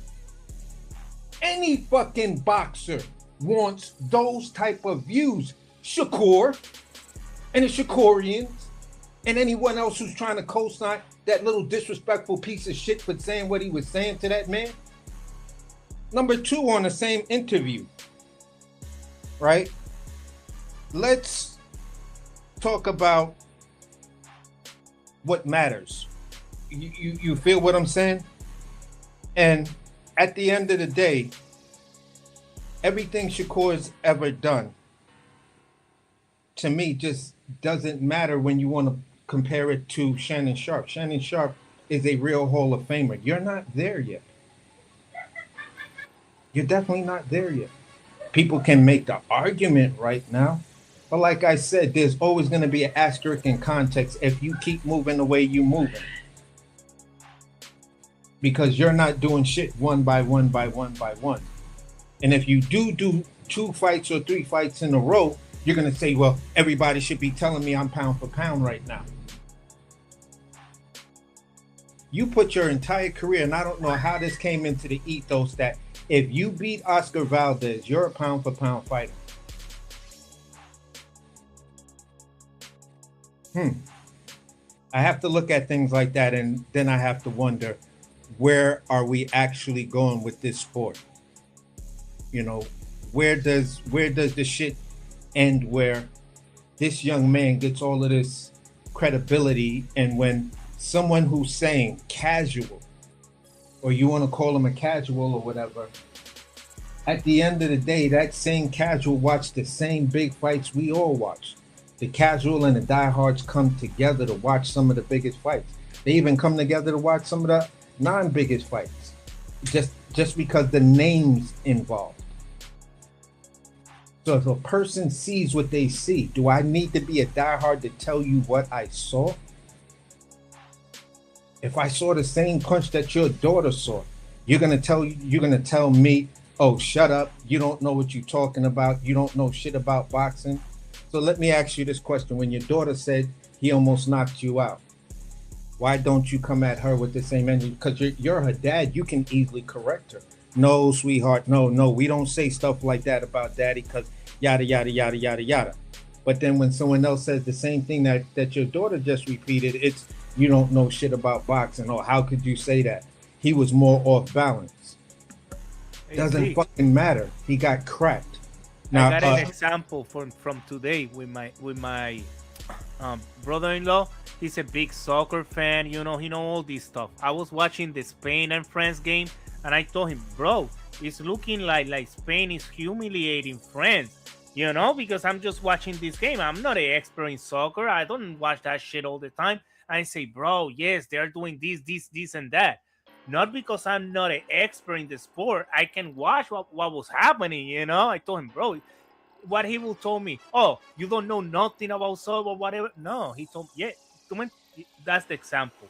You don't want to. And yeah, I know exactly what you mean, because for me, I watch a lot of restaurants, and I watch a lot of restaurant reviews. And then there's always somebody that'll say something like, well, you know, I don't know how a person can be proud of themselves to spend $800-900 on one meal. And it's like, see, you've never been to a fine dining restaurant. You've never had a tasting menu. So you're only going by what your feelings are telling you. It's the price point that's fucking you up, not the experience, not the things you ate. At the end of the day, I don't need to have an expert tell me if an omelet I made tastes good or not.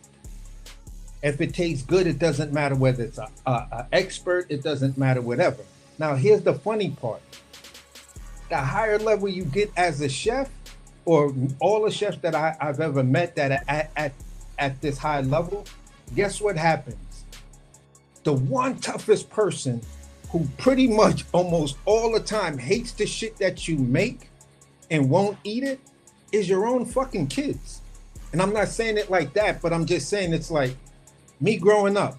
I had to come out and be creative and make some sort of, you know, roasted apple with brown sugar and maple type shit to get my kids to like my food. But if I just sometimes just made them like spaghetti with the way I know how to make it with herbs and all of that, they eat that and be like, ooh, what's the greenish black stuff in it? Oh, that's basil and thyme. No, I don't like it. You haven't even eaten it. Yeah, but I don't like it. It looks, and you just sitting there like, you haven't even eaten this shit and you're going to tell me you don't like it? No, but I don't like it. Okay, what do you want? A peanut butter and jelly sandwich. Ain't this about a bitch? I done sat here, bought this ground beef, made this spaghetti, put this sauce, made this sauce from scratch, from just canned crushed tomatoes. At the end of the day, the only person that's going to be eating this big pot of spaghetti is me, because none of my kids is going to touch it. Oh my fucking God. And as a parent and as a chef, you just got to deal with it. Not everybody's going to love your shit, especially your own kids. And that's just the reality. I'm not going to dislike well, you don't know shit about food, and take your little ass to the room and you ain't getting shit for dinner. You know, I'm not going to do that. Now, moving on to number 2. Dev shift focuses the Keyshawn. Well, we were kind of looking at that like, okay, how long are these guys going to play this charade? And everybody knows, all right, once you start getting this and this, you can't, you know, this shit is not barbecue. The fight itself is the meat or the brisket. Shakur versus Devin Haney is brisket, Wagyu brisket. Now, I could season it any different way I want to. I can go a more Latin style, which is South and West Texas style. You feel what I'm saying? Put some chiles on it and stuff like that. Or I could do it, you know, Midwestern style with just some salt and some fresh ground black pepper. You know what I'm saying? But at the end of the day, I can season it however I want to, just to build your expectation of the flavor. Oh, word, you put that on it? Wow, I never had it with that. I'm looking to try that. What's the sauce? Oh, the sauce is Wow. So when you look at how fights are made like barbecue. You have the product, and now it all depends on how you season it and how long you let it smoke. And the thing is that even if this fight comes to fruition, it's still a kind of thing that it's like, meh. Does it excite me? Nah. Brian Norman excited me more. You feel what I'm saying? Because I look at Keyshawn and say, all right, there's other work out there for you. I don't know how you get the opportunity just to go up and fight Dev when there is some really good competition, and I would have loved to see you move your way up to and fight like the Polancos and other guys at 47. But at the end of the day, they're moving him in a certain way, and now it's the drama around Keyshawn and it's the drama around Shakur. So you're the drama queens. You're the drama twins. You feel what I'm saying? Whenever your names are mentioned, there's just controversy around it. And you guys love that because that's what builds your brand. That's what's moving the needle online. Everybody wants to talk about is Devin ducking Shakur, Keyshawn, and is Keyshawn gonna accept the offer and Shakur's offer, and everybody seems to be ducking Tank, but Tank is also clout chasing. And I'm just like, wow. And Bill is out here telling people, no, Tank ain't gonna fight till next year. How the fuck do you know that, Bill? And then people are out here, well, Tank, and I know from a trusted source that Tank is not gonna be fighting till next year. What's your trusted source, Bill Haney? Are you fucking kidding me? Bill Haney is your source on Tank Davis. Yeah, Bill be keeping it real these days. He be keeping it real bullshit these days. Like, how are you gonna believe Bill on that? You know what I'm saying? Oh, yeah, because you guys actually believe that Rolly ducked Devin. So, and it was the money, and Rolly made an offer to Devin Haney where Devin Haney wasn't gonna get paid. That was the original offer. There was just never no money for Devin Haney to get paid. And that made sense to you. Yeah, because PBC didn't have this and PBC didn't. You know what? Do me a favor. Let me see your ball, please. Let me see it. Yeah, thank you. First of all, shut the fuck up. Second of all, now go get that bitch. Because I don't want you in this park right now with me. The fuck out of here. So for me, that's kind of the way I kind of look at it. Now, I'm going to go to the next one. Vargas. Yeah, young Vargas, he's nice. I don't remember who I was talking to, but we were both like, yeah, Vargas is nice. Like he's, that young kid is something special. And this is something I say sometimes. I call it the Venus and Serena effect. Venus was the star, and Venus was a monster, savage when she's on the court. But little sis grew up looking like that, and little sis was there on the court trying to keep up with her. And when little sis got her body with all of that power and them thick ass legs, little sis came out and she started to shine. Now the youngest Vargas will probably benefit off of that because he's got a whole family to look at and different layers to plan his shit and stuff like that. The same thing where everybody's talking about, you know, the youngest Mason brother. Oh, he's everything. Yes, because he has all of those other brothers to look at and build upon. Boots. The eye test with Boots is because he comes from that family. He has all of those different layers to look at. Mistake after mistake after mistake, I won't do that. And then when it comes down to the training, yeah, we trained this way, it was a mistake. We trained that way, it was a mistake. Now I think we've got the formula, and guess who's there to do it? We got the youngest one. So it's usually the same way. This is why people say, you know what? When you come from a big family and you the youngest child, you got it the easiest. Because you didn't have to go through the shit that I went through. How the fuck doesn't apply to these fighters who come from boxing families where it's more than one brother? The same logic has to apply, people. And that's where it's like critical thinking. Where the fuck is it? Of course that's gonna be that way. The only thing that fucks that up is if the fucked up part of the family is hereditary and it starts to show. That's about it. There's certain things you just can't, the gene's just not gonna fix. You know what I'm saying? And if you have this propensity to do what your family's done, then more than likely your career is going to end just like everybody else. Although you may have gotten a little bit higher. You may have gotten 3 steps or 6 steps or 10 steps higher than everybody else on that success ladder. But the story still ends the same way because the shit that they did is hereditary for you. Is Vargas showing me that? Is Boots showing me that? Vargas is not showing me that stuff yet. You feel what I'm saying? Is Boots showing some things? I don't know. I can't really say. You know, maybe if Boots had respect for Xander's power, he might have not got caught like that. If Xander was the type of guy that they was talking about power, would we have seen Boots in a slugfest with Xander? I don't know. So those are the questions. Sometimes those are the things that linger on because the fighter's not giving us those things. Vargas has a promising future.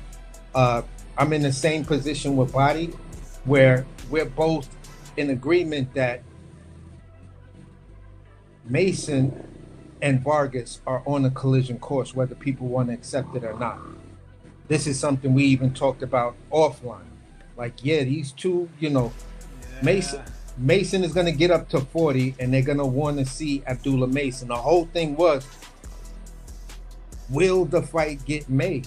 But let's see if they don't tank Alan Chavez because he's right there between those two. That freaking Argentinian can change the game plan. Yo, Alan Chavez, the Veneno. Oh my God, that guy is nasty.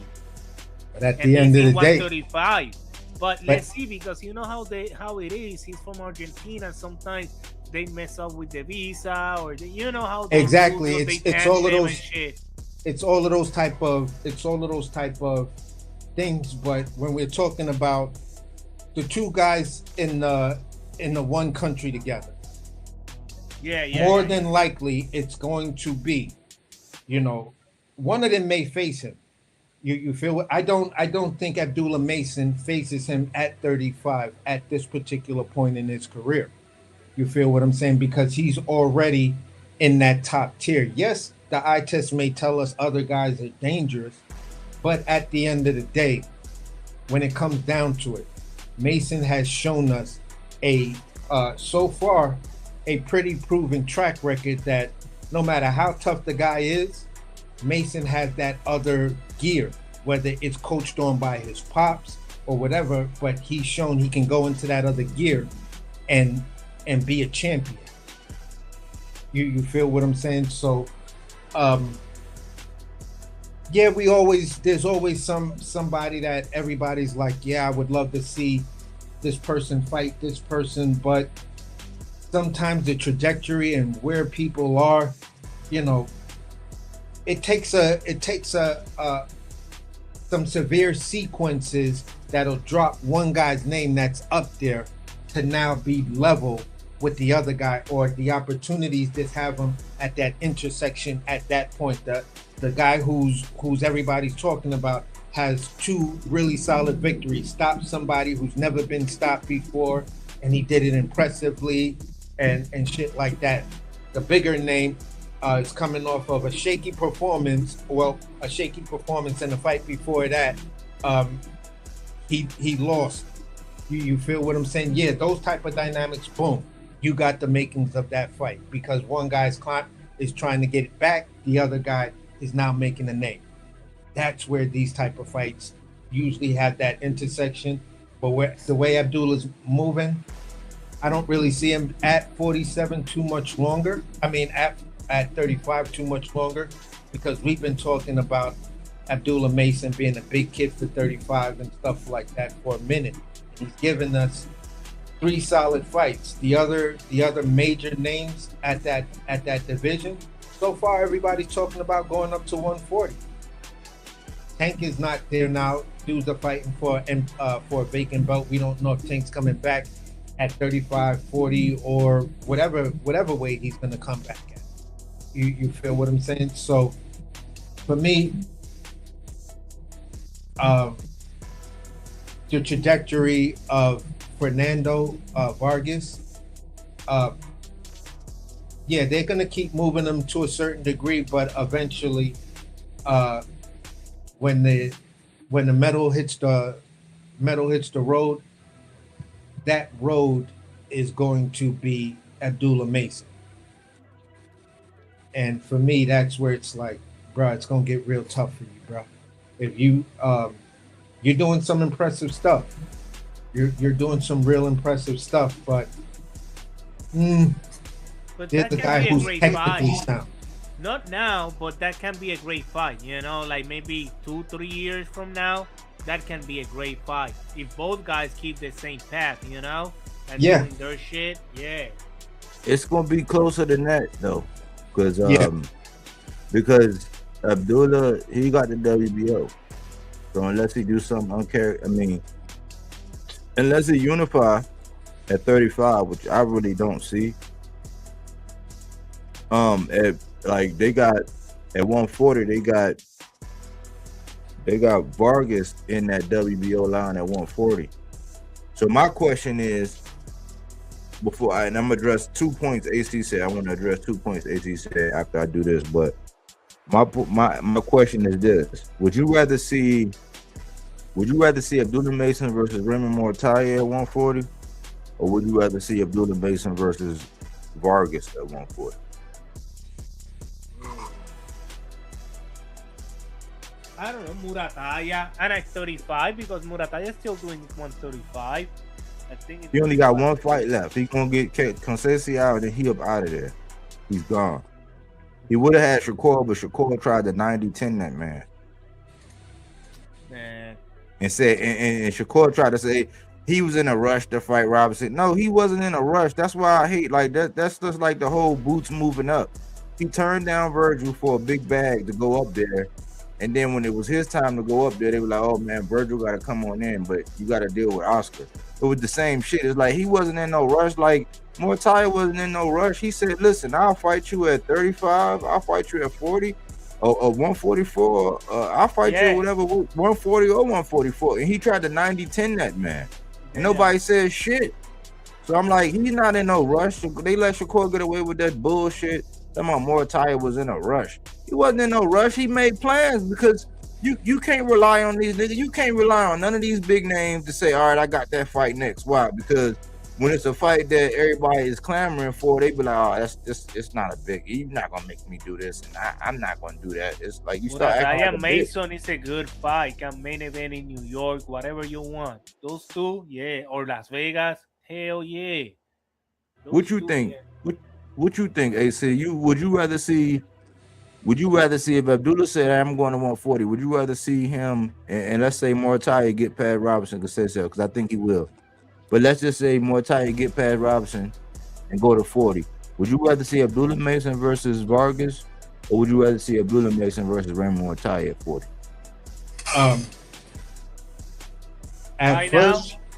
At first I was like, whoa, that's a pretty 50-50 kind of choice right there. Stylistically though, I might give Vargas the edge because he's shown a little bit more versatility. I think stylistically, Mortai is going to be there for Abdullah to shine. You feel what I'm saying? You're going to be there like Sam Nooks, and if people feel the way they felt about Sam Nooks and his fighting, the style he did with Sam Nooks, he could redeem that easily and just take on Mortai. Emilio might be a different puzzle to figure out because Emilio may show an ability to switch and come out and leave Abdullah guessing on what style he's going to come out and shit like that. But I would be leaning, for me, stylistic wise, I'd probably be leaning more towards Vargas. Action wise, I would be leaning more towards Mortai. But overall, gun to my head, I'm gonna say Vargas. All right. Me, I go with Murataya because Murataya already was a champion. He got Andy Cruz in his pedigree. So for a name standpoint, and like Vargas is good, but like I think with Murataya is more market. But both fights are good. But if it's right now, I prefer to watch Murataya and I get it. Yeah, that's solid. There's no debate there. Your points are solid. There is no debate there because we got to nitpick over those two names, bro. Those are two, like, oh my God, body. Both fights are great. Those two names. Be careful, AC. We're not allowed to nitpick. Nitpicking, you're hating. You know what I'm saying? It's like, no, this is what we do. No. But let me address your points, the 2 points that I wanted to address that you said earlier. What we got to understand is that Shannon Sharp, he was a Hall of Famer in football. He got over into the podcasting space, and like you can argue, say he gonna be Hall of Fame in that too. Like he's gonna have, because he got the hottest interview out there. You know what I'm saying? So for Shakur, the hypocrisy with Shakur is he'll go tooth and nail with Shannon Sharp and then turn around and then, respectfully, because I like Cam and what he brought to the table as a quarterback for the Panthers, but he'll turn around and sit down with another football player who couldn't hold Shannon Sharp's jockstrap, because it was also Sterling Sharp who played for Green Bay, who was one of the nastiest receivers out there until he got that injury. And he had that special head, that he had that special helmet, that he had to have a special chin strap. So he had 2 Hall of Famers, Sterling and Shannon, in football. And then he go tooth and nail with Shannon Sharp just to go on a podcast with Cam Newton and say whatever he said and respect whatever he said. And this is the nail in the coffin right here. Just like when the Pivot Podcast put up that Boots was undisputed and he's the face of boxing. And I said this a long time about Shakur. I said this about Boots. It's like, it's okay when you comparing Shakur to Floyd and when you're comparing Boots to Roy. But when you start saying, okay, well, shit, what would Roy do? Roy would have went up in foot more tired. Oh, you're hating. Well, Floyd, Pretty Boy, you got Pretty Boy Floyd. Pretty Boy Floyd was beating shit down people's leg. Like Money May was just outclassing, and what he did to Canelo. I mean, where's your Canelo? Where you done that? You won't even get in the ring, and we have more people that you won't fight than when you will. But Floyd fought more champions than you. So the hypocrisy is for you. That Cotto was a war 12 rounds. Okay, but that shit was a bloodbath that and he won. Like, people think like, yes, he got 12 rounds, but wasn't all the time jabbing. That was at the end of his career. Some of those 12 round fights was freaking wars, Yeah. And he outsmart them and box them and hit them and people he was an entertainer. He was not just talking. He entertained people inside the ring, outside the ring, and he trained like a freaking animal. So, comparing to him, people just or want to talk, or they just want to be flamboyant, but none of them want to train. So if it's your show. It's your show. And, no, you're right. But and to get in there, like the way Floyd did, because I just went through my little mental Rolodex, and I was thinking about Corrales and Castillo and Maidana, and I'm like, you have not had a run.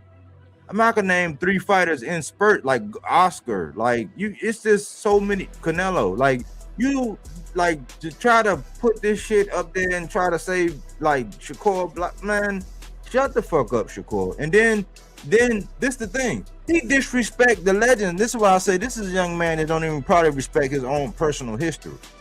Because if you disrespect a legend like the great, like Ray Robinson, if you say, I ain't even know, if you disrespect even people from where you're from and where you didn't even know or don't, like how much do you know? So who's really the casual?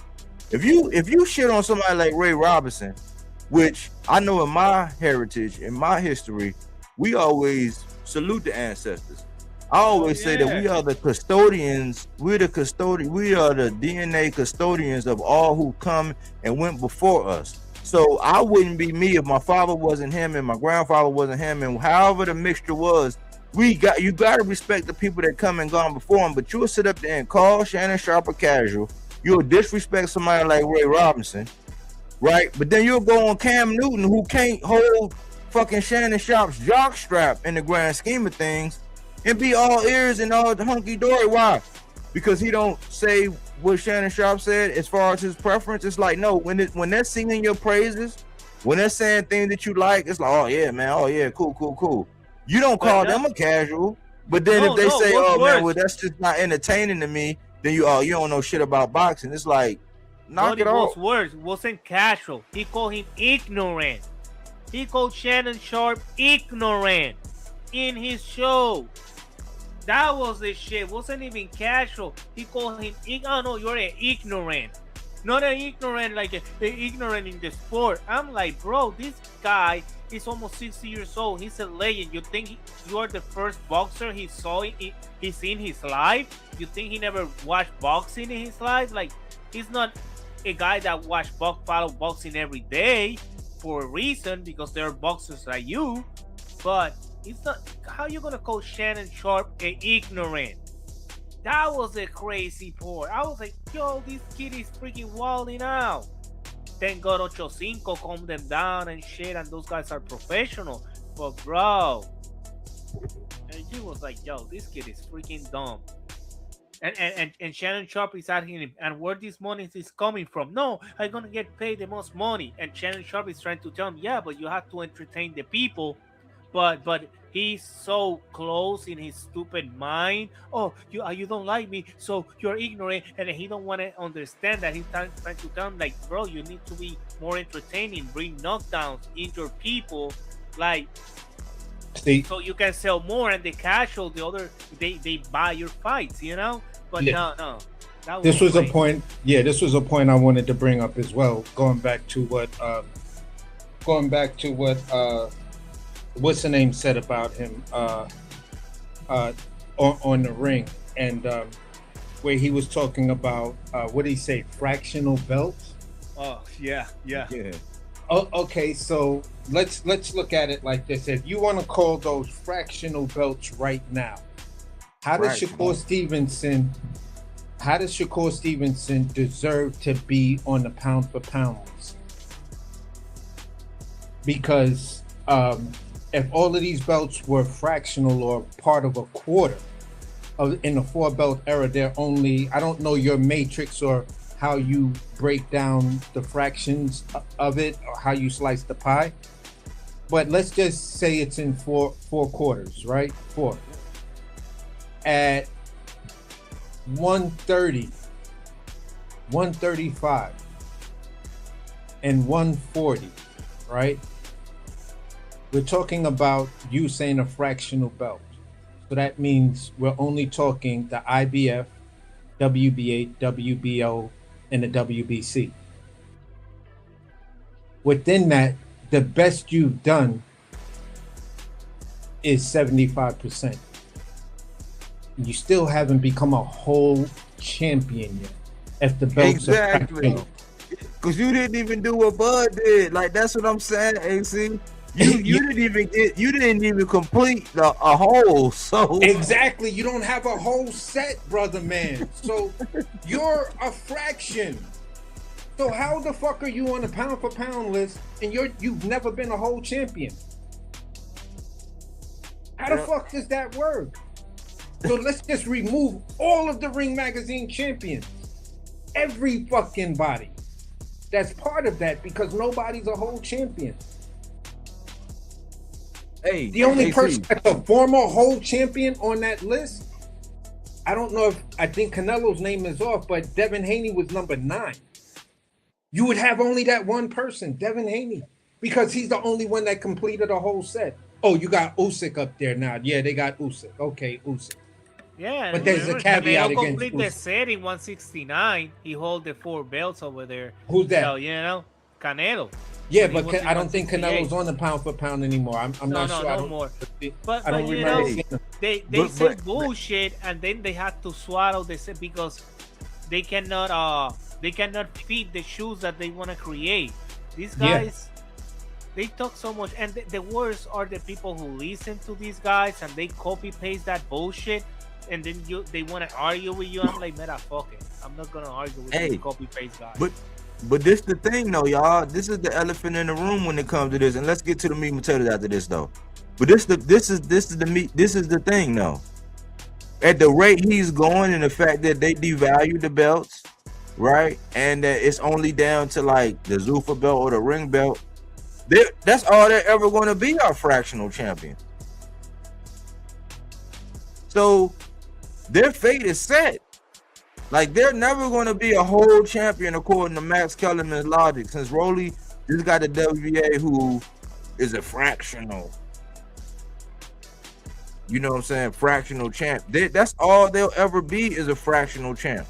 And now they'll never be a whole champ. According to Max Kellerman, they won't even be that. Why? Because the Zuffa is something extended. That's like, I mean, if you want to argue like the IBO. Yeah, and then the Zuffa. So let's just say it's 6 belts out here. You got the secondary and the IBO, right? Which might lead you to the WBA if you play your cards right? And then you got the Zuffa. That's 6 belts. So if all you ever fight for the Zuffa is that, and then the ring, if they allow you to do it, that's all you'll ever be, as a fractional champion. Roger, no. But what they're trying to tell you subliminally, right? Like, these 4 titles are fractional, right? Like, each one is a fraction, but the Zuffa is entire title. That's what they're trying to tell people. Like, oh, you see, these 4 titles are a fraction, but this one is one whole of a title. Like because Max, that guy, he worked for Zuffa too and shit. Like, you know, he's a Trojan horse or whatever.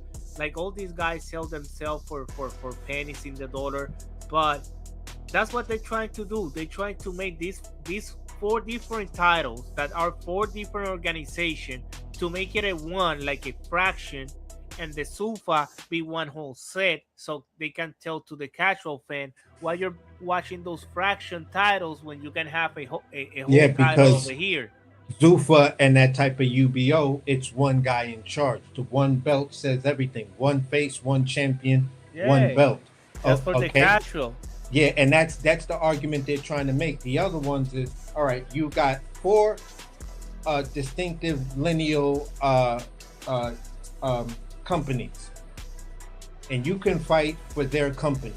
You have the WBA champion. You have the WBC champion. Yes, you can say they're all that's all fractional, and the only time you have the real champion of any division is the one guy who's undisputed.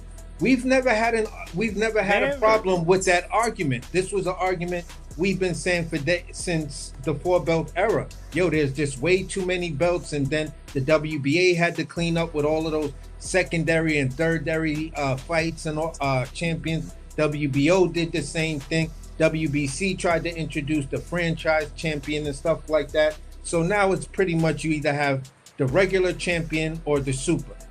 Okay, that's still a little bit too much. At the end of the day, we all get the point. But Zufa, and I'm going to have to say it like this, and salute to Dev, and I'm going to say it like this because you'll probably keep hearing me repeat this same talking point. Buddy McGirt shut it down. Buddy McGirt shut it down on Mill City argument where he just dropped simple math, 1 + 1 = 2. What would you rather be called? In Europe, would you rather be called, and this is not Buddy, I'm adding this in Europe, would you rather be called the IBO champion or the Zufa champion? In America, would you rather be called the WBC champion or the Zufa champion? That says it all right there. Yeah. That says it all. Would you rather be called the world champ or the Zufa? Exactly. Like, you know what I'm saying? Zufa is an American company, period. But now the people want to be UFC champion, you know, like they can. It's hard. It's gonna be a hard road. But if these people and these podcasters keep doing this bullshit and diminish the value of each world title, because each one is their own world title. You can hold one and you're a world champion. You don't need a 4 set to be a champion. Yeah, it's cool when you do something like that. It's very difficult. That's the reason few people have done it. But if you're gonna have the SUFA belt and now you're gonna have them fighting a lot, you know, for customer and people that want to watch a fight, you're just giving them more piece of the cake for them to eat, right? Like now you're telling these titles are fractional, so I gotta hold this stuff. You know, it's taking credibility out of the lineal. Like, it's just a bunch of bullshit, and people, yeah, I'm gonna start hearing pretty soon people calling the titles fraction. Pretty soon. Yeah. But what you got, Dev? Hey, shout out, Dev, man. Salute, man. It's been a minute, man. Shout out AC. Man, it's been this boxing thing, man. But you guys break it down so I could just really sit back when I have time and listen. So, I mean, you guys pretty much this OshaquieFoster thing is crazy to me. Like the run he's about to be on, if this Navarrete fight goes through, and then let's say he moves up, within maybe 2 fights he gets a champion up there. Like that's a hell of a run, and I just think. Yeah, I just think more pressure will then be applied to that Shakur fight. But how much more pressure would it take, in your guys' opinion, if he does something like that? I wanna watch that Navarrete Foster fights. Oh my God, so long ago. Like for real, I wanna watch those two. Like I'm dying to watch that fight. And then later on, whatever it comes. But yeah, Navarrete and Oshaqui, I really want to watch it. Like I will pay for it. Like, bro, yes. Well, what I say is this. Your boy stuck his foot in his mouth. Shakur, like when he did that first interview, the first interview I seen, when he said that he can make any fight happen. I'm like, see, y'all remember on what was that movie? Menace to Society? You know you done fucked up, right? You say you bought the milk at, so you say that you can make any fight happen, right? So just like the owners that they put on Tank, when no matter what, if he's sitting off and you say no, it's still his fault and then he didn't make the fight happen. You said that with this new deal, we're partners and I can make any fight happen that I want. It's not like that where they could tell me this and tell me that, but like you still wearing Zuffa trunks, Zuffa boxing gloves, but you say that you can make any fight you want. And then immediately what he came out and did was he dismissed it. He said, well, yeah, we're not looking for, he called them small fries. I'm like, well, everybody I know, and I have a statistic where I did a vote on my channel, and we got like, shit, we might have got like 100 votes. We not big at the boxing voice and shit like that, but we got 100 votes, and out of the people that are listed, Oshaki was the leading candidate, and it's been that way. I go on the boxing voice, I'll be in the chat because I'm a member over there. Even though I don't agree with everything, I just say, hey, listen, man, I'm just gonna be a member because they do the interviews or whatever. But like, so I know what be going on because that's where the most numbers are. And there are still people every day, all day saying, nah, man, he ducking no shot. Nah, we still want to see shot. We want to see this. But he's saying he's small fries. But you can make any fight happen. So if Devin don't go over there, right? You went to an island right when PBC signed with DAZN. So right when everybody eliminate all the sides of the street, you run to a whole nother fucking island and say you can make any fight that you want. So you know you done fucked up, right? You know you fucked up, right? So if the fight don't happen, because look, think about this, y'all. He said right when Rayo knocked out De Los Santos to get his get back, he said, no, I'd rather fight Gary Antoine. A week later, he go over there to Zuffa, right? Say I can make any fight I want, but I don't want to fight El Rayo. So I was talking to AC offline. I was like, well, I said, man, you know he probably gonna fight somebody like Tony Hirsch. And Tony Hirsch is like, yeah, he's on a knockout streak. He's coming up of age, right? But that'll just be like, that's like, I ain't gonna say a step above Pally because I'm not knocking Tony Hirsch. He got it out the mud. But it'll be like one of them fights to where it's like you supposed to win because this guy is green. Like it's not even like Brian Norman where Brian Norman got to a championship. It's like, no, this little guy been having this run, but you didn't want to fight Jedier Herrera. So I'm like, who the fuck are you gonna fight, bro? If it's not Oshaki, and that's not a big fight, that's why I said we gotta qualify what is big fights. Because it's not what the people are clamoring for. He's talking about, and it's not about money. Remember this, because think about this. The same thing that they said Turkey alleviated earlier in the game, where he said, oh, if it's about money, Turkey alleviated that because Turkey gonna put up the bag. So, and we know that that's a feeder system for the Ring magazine because we know that Turkey is controlling both ends. He got his D League and then he got his Major League. And so he got his D League over there and they're in the building phase, whatever. They going through Congress, doing whatever they doing. All the money is there. So you getting, let's just say the speculation is you getting 4 fights for 60 million. It's not about the money. So what do you mean as far as big fights? Like, what do you mean? Because the money, let's take the money away. You already paid handsomely. You got the same shit that Bud had when Bud was getting $10 million, whether he fight Joe Blow or somebody right up under Earl Spence. Not Earl Spence caliber because we see we got paid for him. So alleviate the money. It's not about the money. What does Shakur qualify? That's what one of these interviewers need to ask. That's why these interviewers need to get kicked in their ass. Because it's like, what is a big fight, Shakur?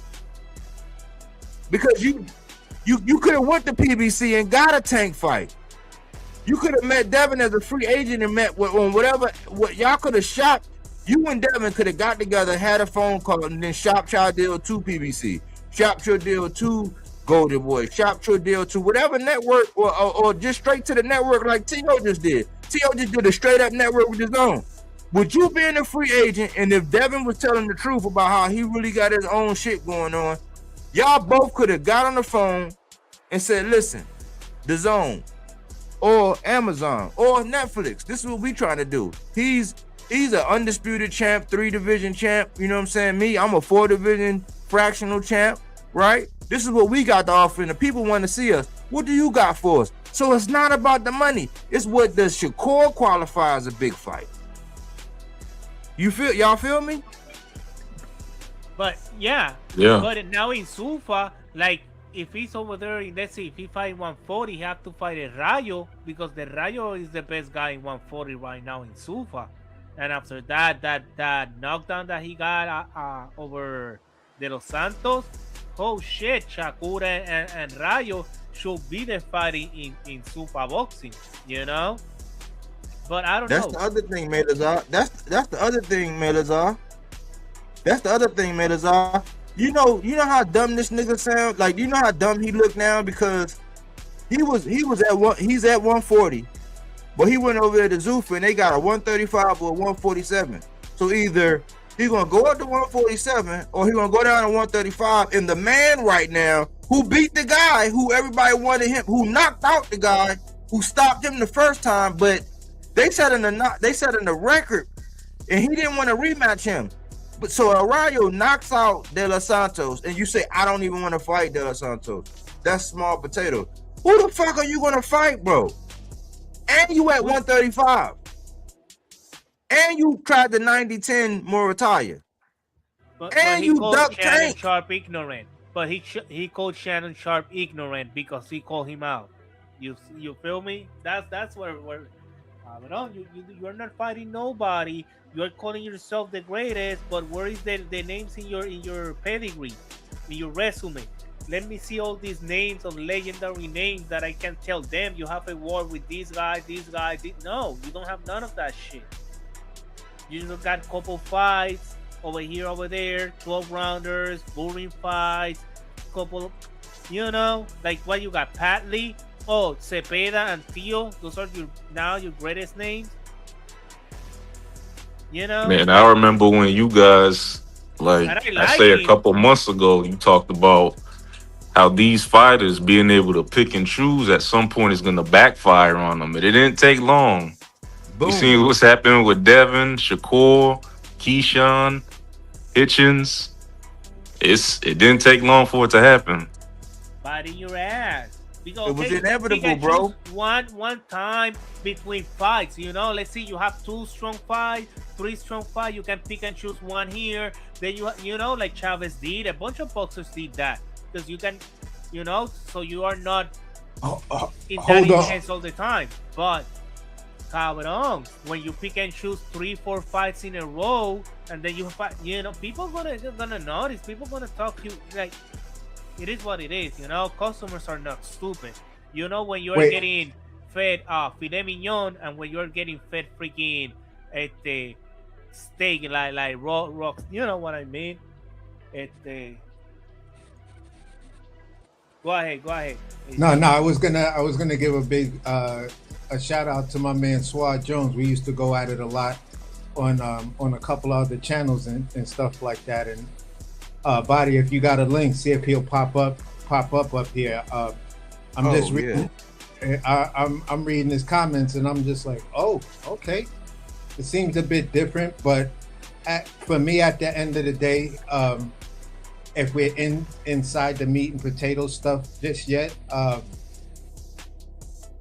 Shaq is killing it. Shaq is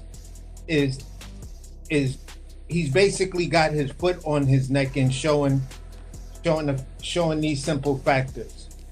Number one, you said I had no integrity. That's what you said. That's your main reason for you saying no to the fight at 35 when the WBC offer was there. You said it was a matter of integrity. So was that integrity, he was supposed to approach you in a certain way and speak to you a certain way? That's kind of what you alluded to. And that, my friend, is not integrity.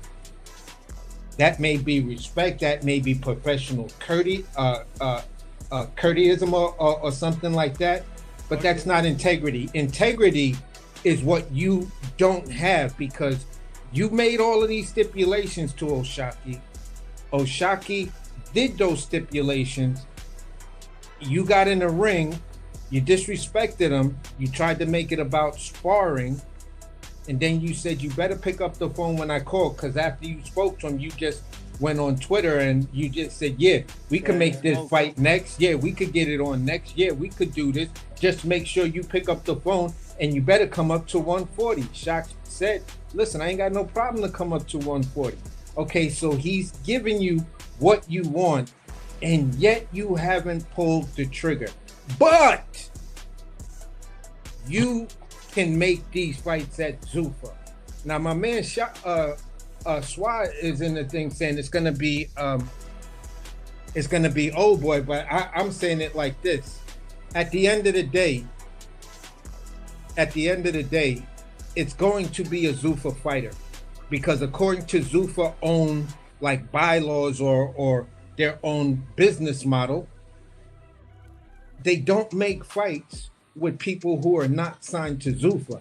This is why it's still going on with Ryan and Conor Benn. Because at the end of the day, the same thing that held Wilder from AJ, it's networks. You gotta air the fight. And without a network, you ain't got to fight. You got two participants that might as well go in somebody's basement or backyard and fight. And had them niggas with an iPhone and post it live on YouTube. But then you can't sanction that type of fight. So at the end of the day, man, listen, it's one thing to be like, yeah, these other fights gonna happen. No, Shakur got this and that, and they're gonna do that. Leave that alone. Leave that alone. He cannot fight anybody that's not there. And I don't know how you as a fighter sign as a partner without having the least amount of ownership, where you can't make money deals. You can't pick up the phone and borrow $1 against the company. So that right there, that cancels out that type of partnership you are. Did you buy into it? Did you come up with money? Devin Haney via Rolly Romero and PBC. No, so let's move out that type of partnership. Is it a promissory partnership? Meaning, listen, you turn the numbers, you do what we ask, we'll give you a percentage. I've been in those type of partnerships. And then I said to myself, let me put in a couple of dollars to make sure this shit is solidified. I got it in writing, but I still want to put in some money so now nobody can try to keep me from the table when major decisions are made that may affect me. So even if it's that, you're still going to have to put up some sort of bread to actually sit at the table. They may have you sit at the table, but that's not the table where the real business deals are. That's how they deal with you. That's the table they use to deal with you. The inner circle table is behind those double doors over there, the ones you keep looking at. So it's a strange partnership when you haven't done anything to actually be a partner with a company like Zuffa. And that's the business part of it that they just won't tell you about. Yeah. But salute to Swat, man. Appreciate you for jumping on, man. What's on your mind, bro? Man, what's good with y'all, man? What's good with you? AC the chef, my man. You already know what's up, good, man. bro? What's good? Everybody on the panel, man. I mean, I've been real critical of Shakur, man. He just not one of, great fighter, can't take that away from that, but he's just not one of my favorite characters. Just not at all. I think it's gonna be, I got a gut feeling it's gonna be Rayo. The reason why I got a gut feeling, because Rayo just knocked out De Los Santos, and everybody been clowning Shakur for even having footage of him running in the ring from him.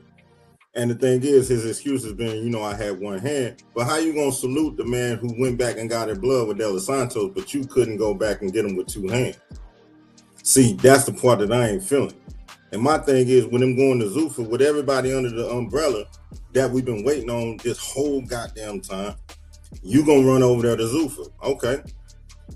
Now, what better way to get you back on the radar by beating by fighting Rayo, which nobody asked for.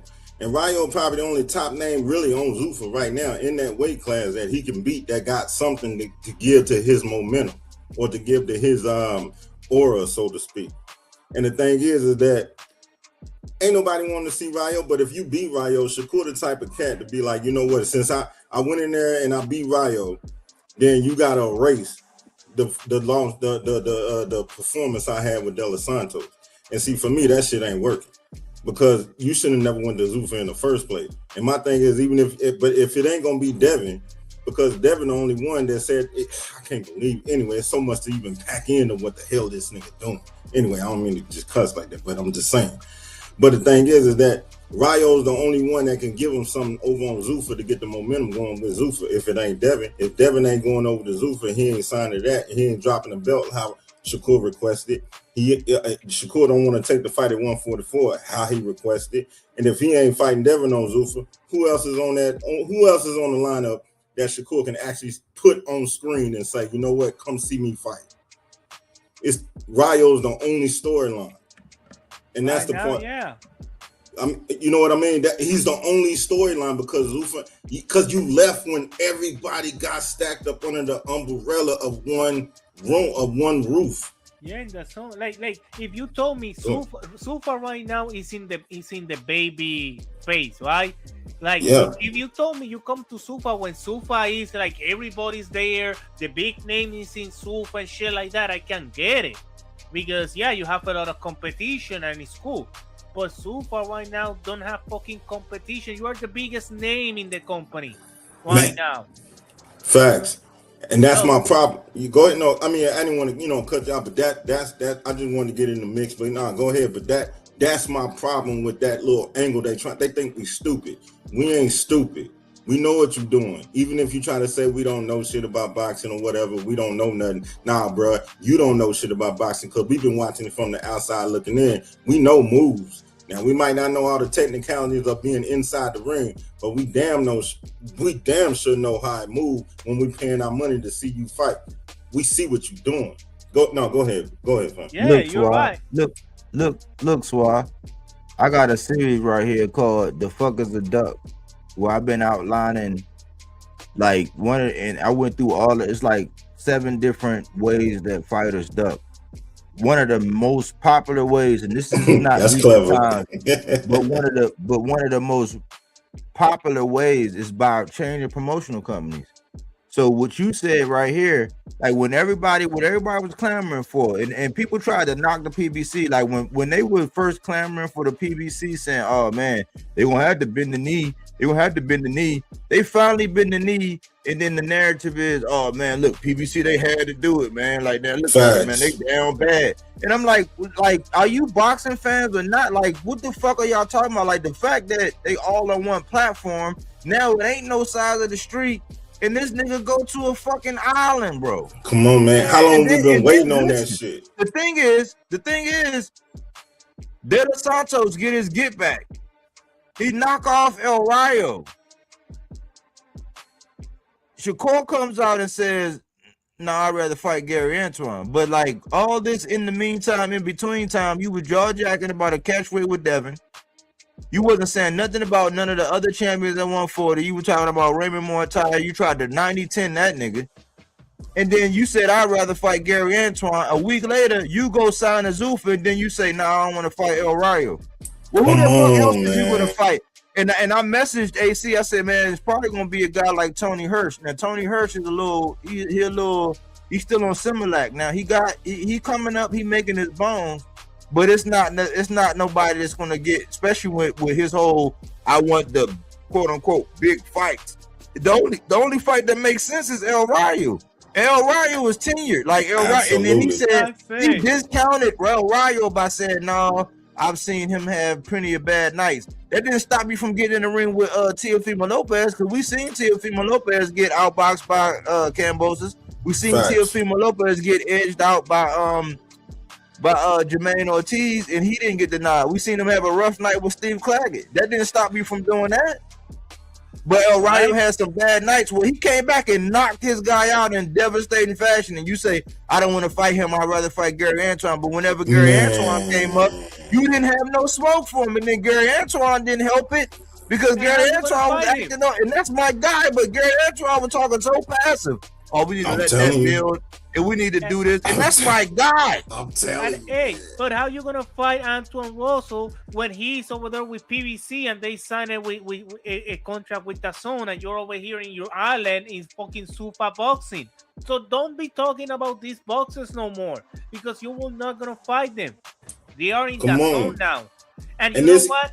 I'm not complaining about DAZN because I was complaining about paying fucking DAZN, paying fucking the ESPN Plus, paying freaking the other one, and then the pay-per-views was a lot of money. Finally, we got all the companies in one app, so if they have me $30-40, I'm not gonna complain because I got everybody under one roof, right? So, and you go to Sufa, and you think I'm gonna pay for fucking Paramount Plus for what? For watching on, the man. Sufa boxing? Hell no! Come on. Come on, man. I'm And not like, stupid. and that's my biggest problem with Shakur at this point in time. When we took 10 steps forward as a boxing community, and we got rid of the barriers, you gonna decide to jump ship on the same day we get the announcement, and then you want to get on the other side, and you want to call out the same fighters you was calling out on the side where we just unified. Yep. Like that's some whole ass shit to me. I mean, like that It's right like my there. Chihuahua, Yeah, like she man, barked from the window, wah, wah, wah, wah, wah, wah. But as soon as I bring it downstairs, she sits down in front of the big dog, and I bring it upstairs, and she's barking in that window. Wah, wah, wah, wah, wah, wah. Okay, go downstairs. She sits down and move the tail.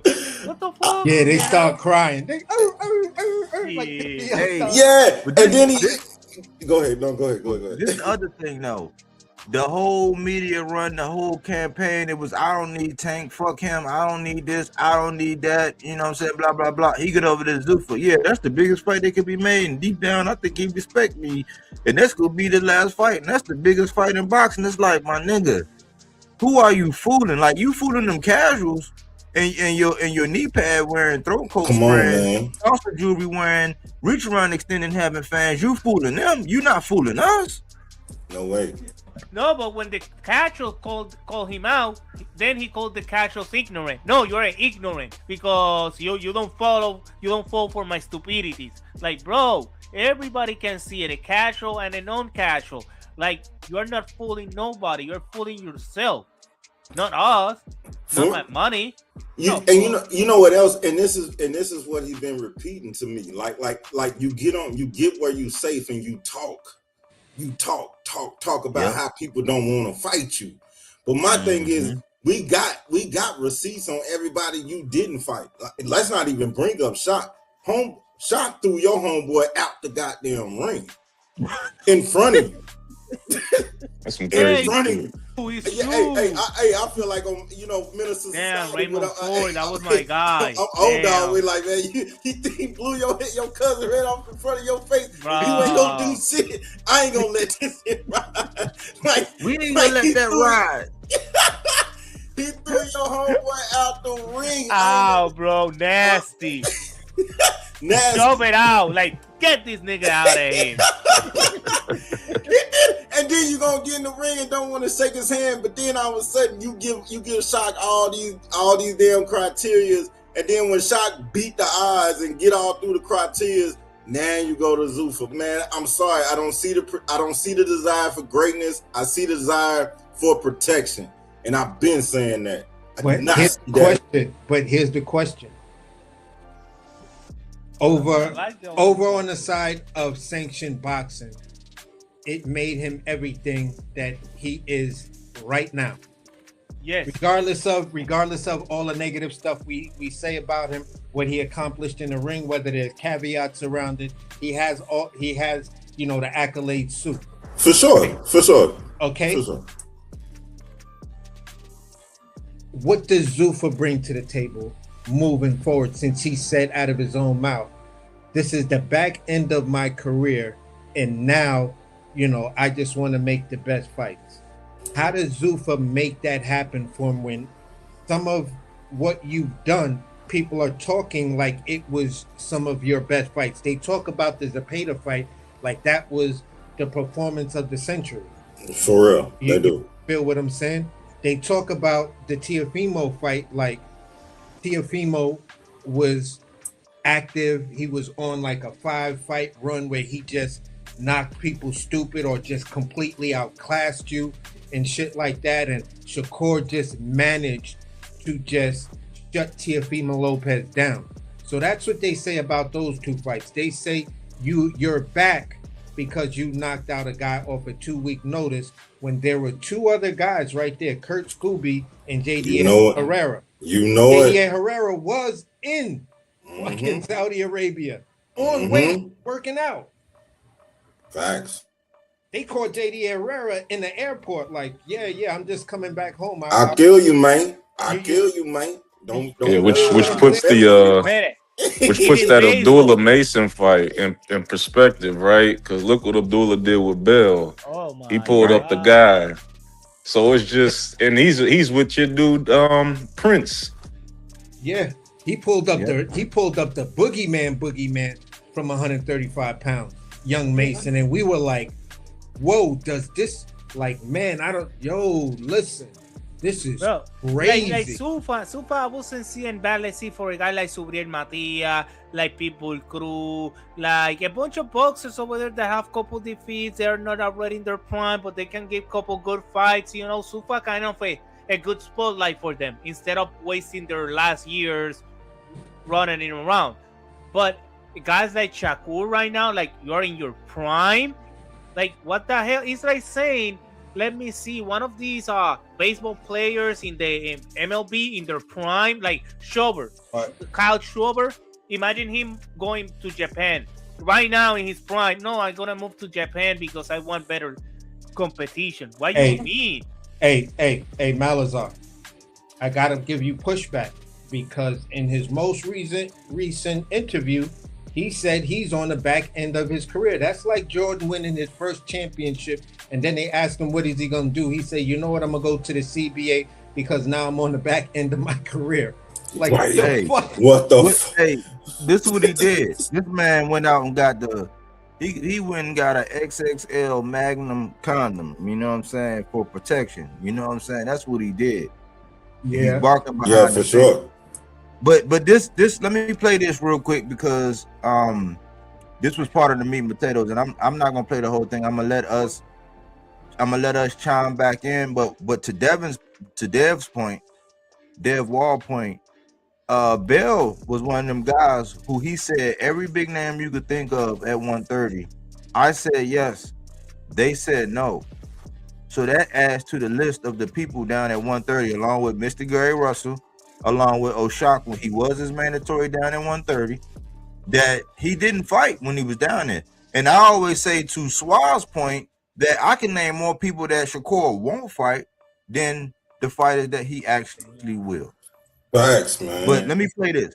Let me play this real quick, because this is gonna bring a whole lot of shit to light, because this is why I gotta do these. This is why I gotta highlight guys like Oshak, because of how they moving. Like, I do this like back when Sabril, when everybody was ducking Sabril, I was doing it. When people wasn't really on Nadia in a way, I was doing it, because I'm like, somebody gotta speak up for these guys who are moving. Even Gary Antoine, Mr. Gary, all these guys who were moving the way they were supposed to be moving, but then they wasn't getting their they wasn't getting the notoriety, they wasn't getting the coverage because they wasn't media darlings. I always did this, but this is not mine, so I gotta this is Mr. Versace's, but I wanted to play this. But copyright disclaimer under section 107 Copyright Act of 1976, allowance made for fair use purposes such as criticism, that's what we're doing, comment, news reporting, that's what we're doing, teaching, that's what we're doing, scholarship and research. Fair use is use permitted by copyright statute that might otherwise be infringing. Non-profit, educational, personal use tips the balance in favor of fair, and that's all we try to do. We try to tip the balance in favor of fair. And for the longest time, the media and everybody and all of these people, casuals, hardcores, whoever, only Shakur only fans, they would run around saying that this wasn't true. But Oshak came out and doubled down and said what needed to be said. So let me play this real quick, and I'm gonna play a part of it. And if we need to go into another part, the part that I ultimately wanted to do, we'll do it. But let me do this real quick. Let me play this.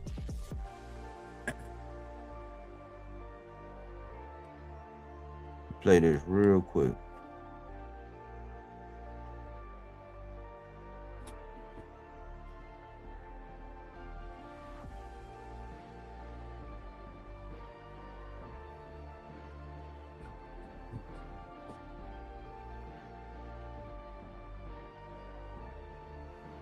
the image.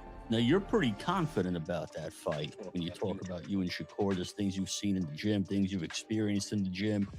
What is it that you know that the general public may not know, where they're like, why is Shaq calling so hard for that fight? There has to be something you know in your head that you're like, these people don't know.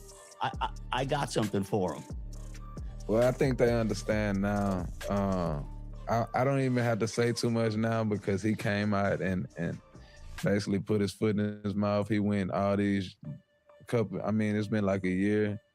He done said plenty of times that the sparring never happened. What I'm talking about is a lie.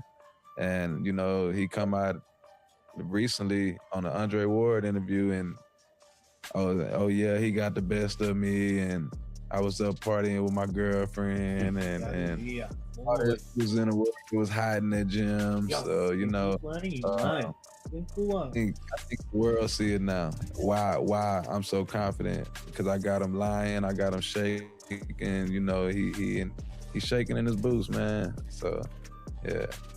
I know it's hard to look at it now, but when you said you go to 140 for him, where do you think you would top out at as your career progresses as far as weight limit?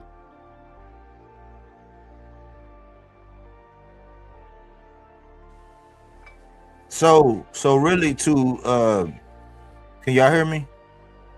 So really to Swaz's point. You good, fam. So really to Swaz's point, the man lies so much. It's just like when Ryu knocked out De La Santo, he basically said, "No, I'd rather fight Gary Antoine." But then a week later, he goes sign to Zuffa, and then he says, that's small fries. Like he's basically saying that he was being subliminal, but he was talking about Oshaki and he was talking about El Rayo. Like basically that's small fry. Those are not big fights.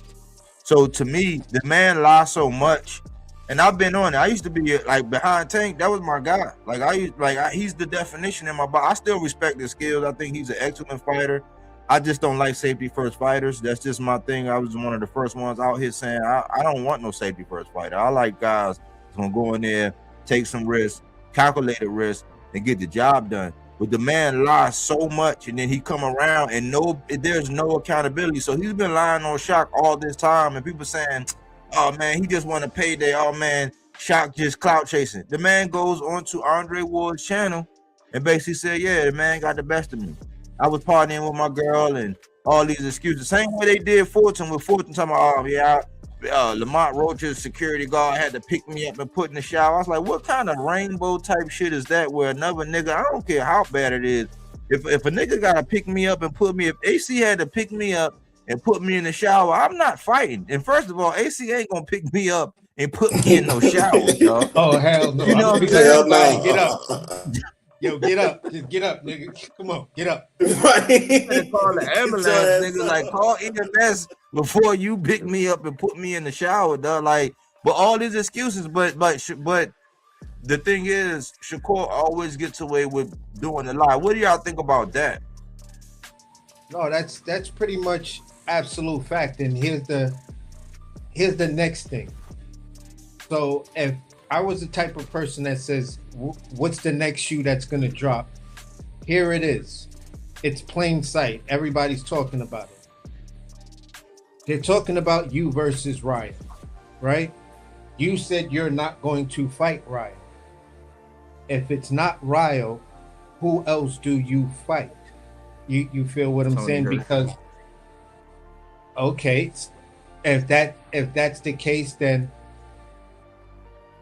it would say something. Will it move the numbers, and will Zuffa be satisfied with Tony Hirsch? No. So one of two things is going to happen. Number one, you're going to fight Ryo. Number two, you're going to fight Ryo. Because you don't really have that say, and then to come in and say you have this partnership, and Zuffa forces you to fight Ryo, that whole this guy argument from of the partnership UK. is done. What is the name? Conor Ben. Conor Ben is not signed with Zuffa? Yeah, he signed to Zuffa. So maybe that's the big fight they're talking about. Maybe that's the big fight they're talking. Conor Ben and he got to go to Form 47 for Ben. That's one. You see, because you don't have no shit in Zuffa. Look what we're talking. Rayo or Conor Ben. What else you got there for him? Hitchens. But he ain't gonna fight wow, Hitchens. you think I'm gonna pay to watch that shit? No, He ain't gonna fight Hitchens. They ain't gonna fight. They cousins. They brothers. Yeah, they cousin brothers. He extended friends and family. But no. This is the thing. It's gonna be Rayo. It's gonna be Rayo, or like if it's not Rayo, his stock is gonna plummet so bad. But the thing is, there is real fear there because El Rayo ain't nothing to shake no stick at. Like people look at what Gary Antoine was able to do with him, but that was experience that he got. And El Rayo, if you look at that fight right at the end, El Rayo figured some shit out. It got real hairy right at the end of that fight, but it was just too much, too little, too late. You know what I'm saying? So El Rayo has been building. El Rayo, those losses, sometimes like fighters need to get their asses busted to go back to the drawing board and come back sharper, come back fresher, come back more focused. And El Rayo, that is a dangerous. I don't give a fuck what nobody say out here. Like El Rayo is a dangerous fight for Shakur because El Rayo is going to put. I ain't gonna lie about it. Offense. I ain't gonna lie about it, but that's why he gonna go for him. You see what I'm saying? It's the only person on Zuffa that's gonna be able to give him some kind of momentum. Because if it ain't Devin, who is it? Because everybody else is under the umbrella of the zone. You see what I'm saying? That's Devin, you know what I mean? Rayo's the only one if Shakur B can give him this little prestige that his little ass wants. See, some people are trying to look at what Bill wrote and say, "Oh, that's not a good look for Bill," or some weird shit like that. But they understand that, hey, wait a minute, I don't got to drop shit. At the end of the day, if you ain't willing to do X, Y, and Z, then it is what it is. So they realize that, oh, you signed to Zuffa. They played a game of chicken, or Zuffa with Shakur, and Shakur swerved first. So they like, now you trapped. It's one of two things: either get you the fuck out of the way, so now I can take over that spotlight, or number two, just to get you the fuck out of the way. Because at the end of the day, they're trying to tell us you're the guy, but to some people, you know, Devin is moving in a different way. Devin is moving in a way that we're saying, okay, compared to two, who's moving to create things? All right, Devin fights. Right.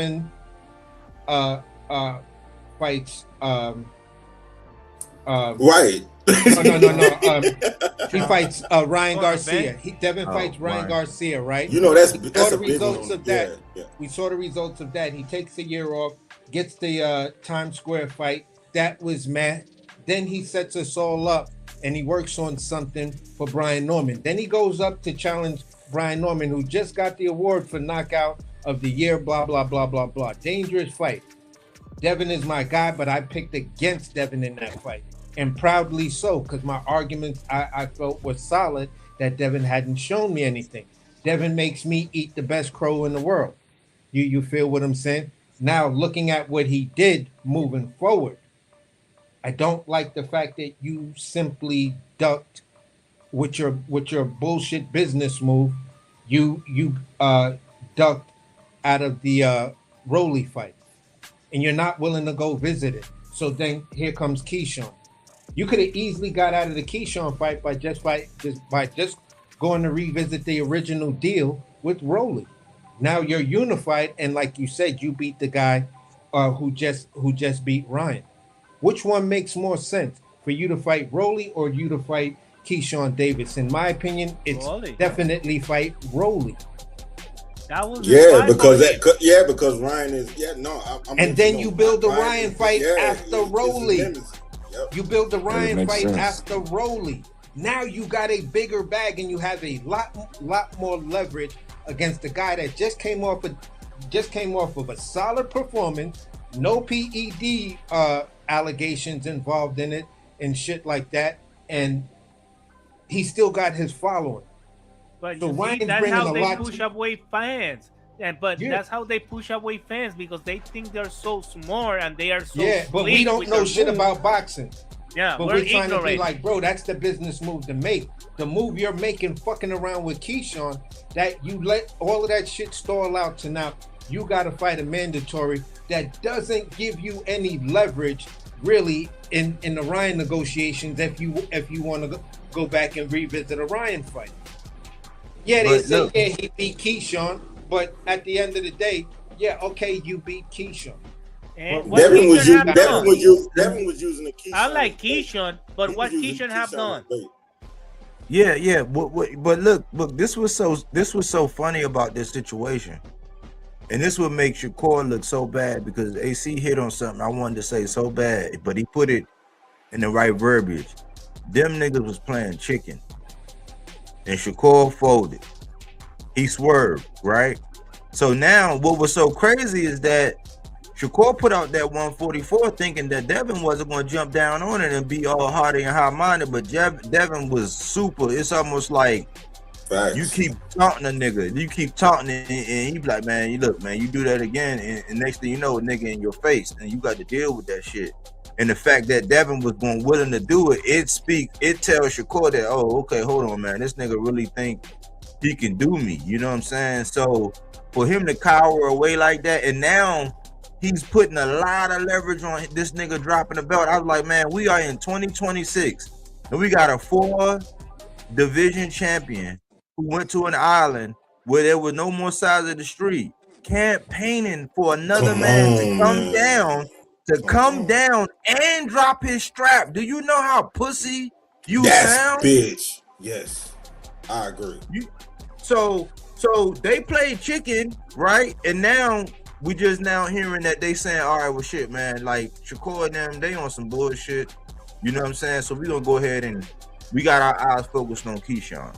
Now, Keyshawn, I was one of them ones to raise the eyebrow and say, listen, man, he tiptoed past the highest division in boxing. I'll debate that with anybody, which is 140. That's why everybody tiptoe up past that motherfucker, because on any given night at 140, it's close second is 154, but 140, most competitive division, because on any given night with the right matchmaking, you can get your ass busted. And a lot of people keep up past 140, not getting the smoke, right? Thinking that and so I was like, okay, well, what? So he beat Jermaine Ortiz. He arguably beat T.O. Some people say he arguably beat. I had him beating T.O. on the scorecard, but the business of boxing said, nah, we ain't gonna have it.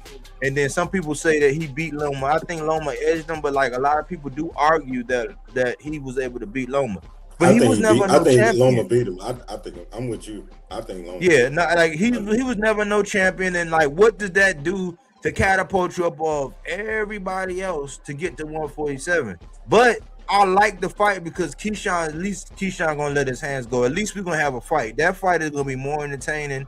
There's gonna be more action in that fight than we would see with Devin and Shakur, where it's like, I touched you on your belly button, I tapped your earlobe. It's like, nah, man, Keyshawn gonna at least try to put hands on this nigga. Whether he's ready or not, that's another, you know what I'm saying? Because I don't know if he's disciplined enough with him missing them weights and not being focused and him being like a borderline crash out, you know what I'm saying, a little bit. But I know he will let his hands go, and he know that this is an Eminem moment. Like if he fuck around and upset the apple cart with Devin, he's set after that, because he got to regain his fan base out there in Hampton, out there in Norfolk. I mean, he got to regain his fan base because he lost something, but he was on track to be a star. He got star potential. He just got to be disciplined and locked in. Hey, I think Shakur's scared of him. I do. We know he is. I think he keep him at bay, and he try to be. I think Keyshawn got more love for Shakur than Shakur got for Keyshawn. Oh, that's a definite fact. We've been. You know what I'm saying? I think Shakur keep him cool because Shakur know Keyshawn a buck on him and slap him in his head. Then once Shakur, he already know who he is. And I mean, this is my opinion, but I've just seen duos like that in my life. Like, you keep it, you stand cool with him because he know your weakness, and he know that you gonna be on that friendly shit when he want to take over what you want. You just praying that you don't want it. Wow, here's a reality that just hit me. What if, let's just say, Keyshawn beats Devin Haney. They fight, Keyshawn beats him. and looks pretty impressive with it. We're gonna expect some whatever, but it's just a great, exciting fight. Keyshawn gets the nod on it. Comes down to a split decision victory. Blah blah blah. Couple of knockdowns between the two of them or whatever. The problem with that is Keyshawn then surpasses Shakur. Yes. Absolutely. Because when it comes down to now we're going to look at resumes. You Yes. talk about what Devin Haney has done. Yeah, Devin buddy, Haney you is a tapping on something with that. Yeah, buddy. He's a 3-division champion, former lineal and undisputed champion. You feel what I'm saying? So, like we were making an argument, I think, before you got up here, where, you know, Max Kellerman wants to call the belt fractional. Devin Haney, Keyshawn beats him. He beats a whole champion. Plus, because he also had the lineal. So, what does that mean? And if I am correct, he defended his lineal title twice and all the belts. I think so. He had the rematch. He had the rematch Kambosos, right? That's one. And then he fought Lomachenko. That's 2. You feel what I'm saying? So in terms of those type of things, Keyshawn beats Devin Haney. He surpasses Shakur Stevenson. That's what's going to cause the rift. I think this is why Shakur sees this potential and he's like, yeah, I can't let him fight Devin Haney, because if he fucks around and beats Devin Haney, then I'm fucked. And I'm what the fuck over here. It's gonna be Creed 3. It's gonna be Creed 3 in the making. I've been calling it. It's Creed 3. Real shit. Real shit. Bro, this shit is Shakur know. Keyshawn, he know, man. Keyshawn the only one that don't know. But here's where you got to give Shakur credit. If this is what he actually sees, this dude has a great chess mind. And I guess this is why, you know, what was the name you gave him? Something Stevenson? Well, we got a lot of names. Body. We got Shakur Strategic Stevenson. Yeah. Yeah, for sure. That nigga's a general. He's a true to form general. He read the art of war, because he got a lot of dudes moving the way he wants them to move, and he has his machine and social media to back him, and he knows how to use all 3. So if this is what he sees just by looking at the tea leaf, I gotta get a young man credit. You feel what I'm saying? Because like he said, listen, if Dev dropped that belt, I ain't stepping on no toes no more. And the analogy I used it is like him and Shakur like the same. I mean, Keyshawn and Shakur like the same chick. They are. You feel what I'm saying? And they have to walk down the same path. And Shakur like, yo, if she crossed that street, I don't know. I'm gonna have to push up on that and smash that. She put her hand on my crotch, man. Like, what you want? You know what's crazy too? You know what's crazy too, AC, about that is, think about it. Tank Davis, Shaq Foster, who else? Gary Anton, Keyshawn. Those are all guys that gave Shakur resistance in his sparring session. You know, Shakur, I talk about sparring. Well, those guys spar with you. How come you won't fight them? They probably gave him resistance. See, Shakur, when they say he's the best fighter ever, I'm sorry, I don't see that. I don't either. You talk about the skills, he has a skill set, but I haven't just seen him like put the bag on somebody. And so I think the resistance, a fighter that's going to actually give him resistance, which I thought T.O. would, because I've seen T.O. do it. Outside of that, man, I haven't seen it. And I think that's why he's not fighting those kind of fighters, because they're going to step to him. I would say that money gonna talk though. That money gonna talk. See that little big deal that Shakur think he getting. See, everybody look when you get money, especially in boxing, especially in fighting in sports, competitive sports. See, the thing is that Keyshawn gonna wake up and see that Shakur taking a lot of his meat. He taking a lot of food off his table. He gonna see that. I mean, especially with this big deal. You know what I'm saying about it? And then let Shakur miraculously land this Devin Handy fight, and then start talking about the money he's getting with that. If anything, Keyshawn been pressing on Devin, and then yeah, go ahead. My bad. No, go ahead. No, I finished. But he gonna see that money gonna talk. See, when your belly get empty, you get hungry.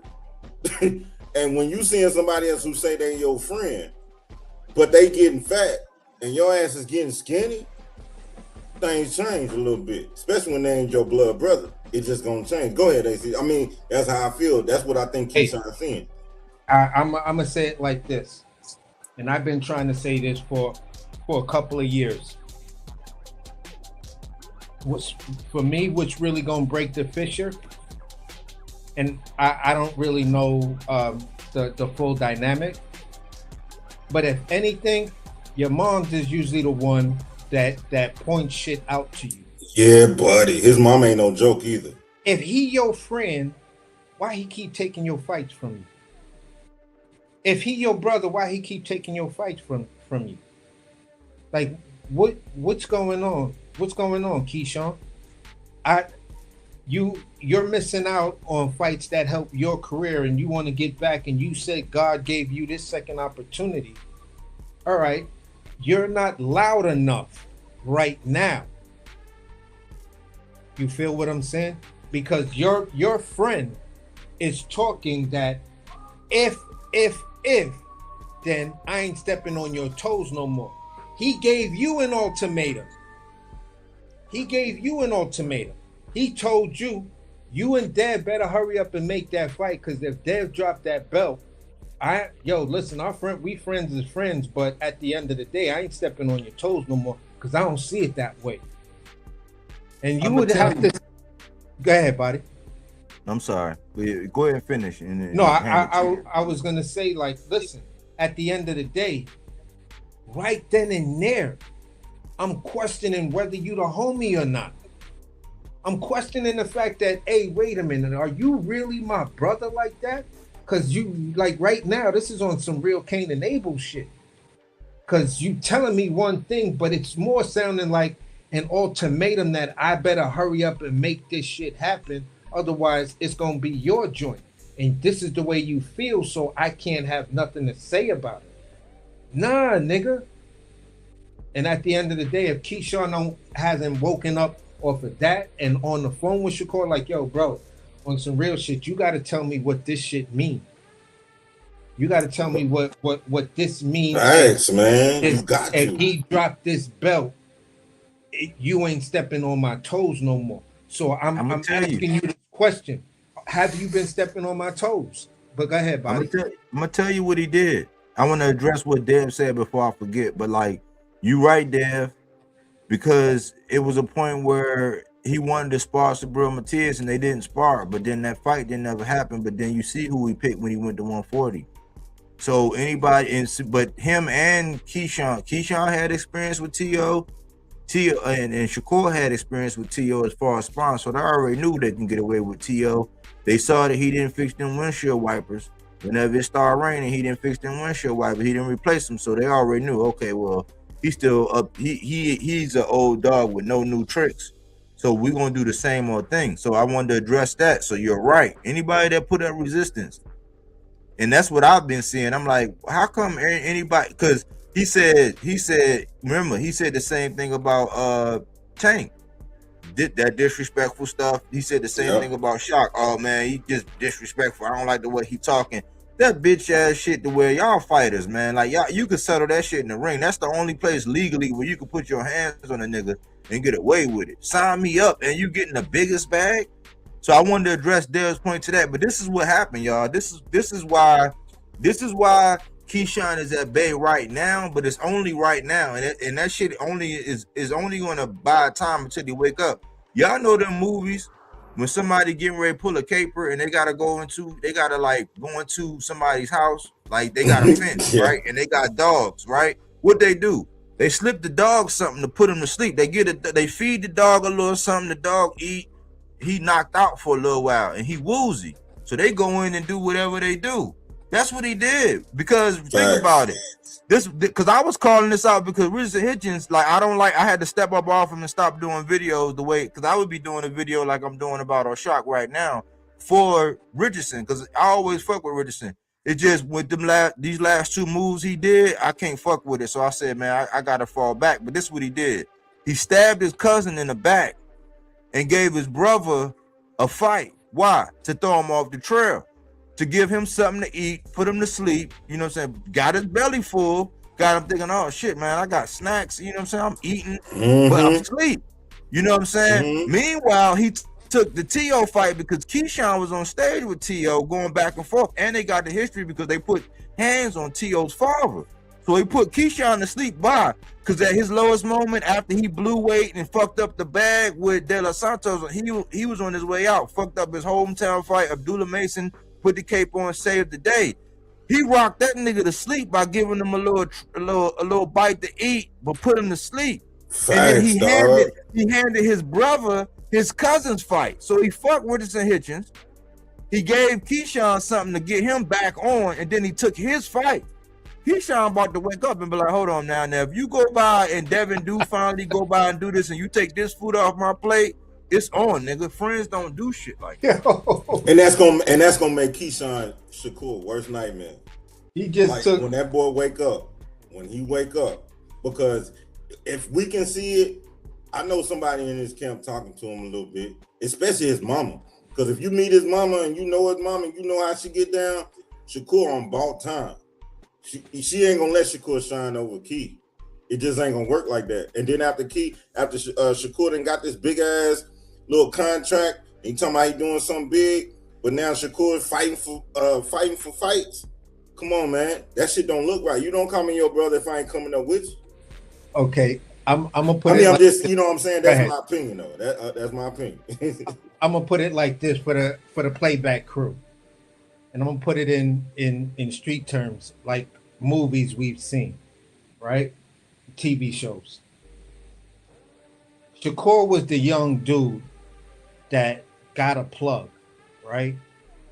That's Jay Prince, right?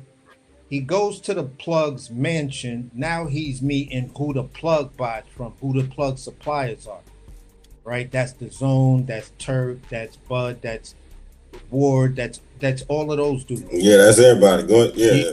You feel what I'm saying? Now Shakur is his bit, and he like the money. He want the Benz, he want the house like that. So he want to come up like that. He get there. He got his dogs with him. I got my little bro, and I got my other two mans with me. That's Ray Ford, and that's my man's from Brooklyn, Africa. Right? I got my other man, but we rock, but it's more like some belly shit. Sometimes I gotta watch this dude because I think he wanna line me up, and I know he move like that, but I think they being strategic, and that's Gary Antoine Russell. You feel what I'm saying? Now, here's Shakur and Keyshawn, the dynamic. That's number one. Number two, I'm my brother's keeper type shit. You feel what I'm saying? So Shakur looking over like, yo, son bagged him a bad one.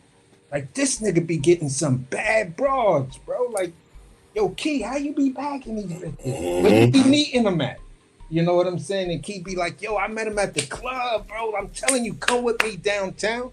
The way we move and the shine we got, we can eat. He like, word.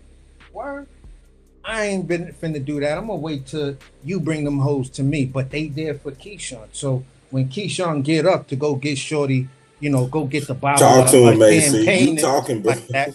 Go get the bottle of champagne. Shakur slide over like, yo, Shorts, hold on. Take my number just in case, you need anything.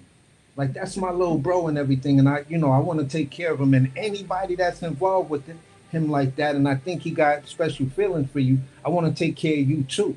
Yeah, he tried to son him. You like his son. If you need anything, just holler at me. I got you. And if it's embarrassing that you really don't want to, cross that line with him, I won't say anything. That'll just be me and your little secret, okay? You good? All right. Remember, take this my number. This how you reach me and everything. And then he'll call. Like 3 days later, like, no, I'm just checking on you to make sure everything all right. Everything all right with you? You good? You don't need anything? If you do, I mean, just give me your address. I'll pop over in a minute. Yeah, just let me know. He's sunning him like, this real. You feel what I'm saying? No, Key don't have to know him. Plus, that's my little bro, so he know how we get down. And Shorty just like, oh, they must be like that. So she start giving him rhythm. Key don't know because Key staying busy. Key over in La La Land, like protecting Big Bro. Like, nah, nigga. He on the block holding shit down. Like, yo, Big Bro got me. The fuck y'all telling me? Like, we trying to line, yo, bro, watch that nigga. He got a history.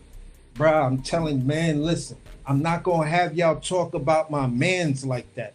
That nigga's my heart. He put me on. When I was down and fucked up, it wasn't none of you niggas that came to check me. I'm telling you. It was him that came to check me. Feel what I'm saying? It happens. What they say it happens now every he put day, me on.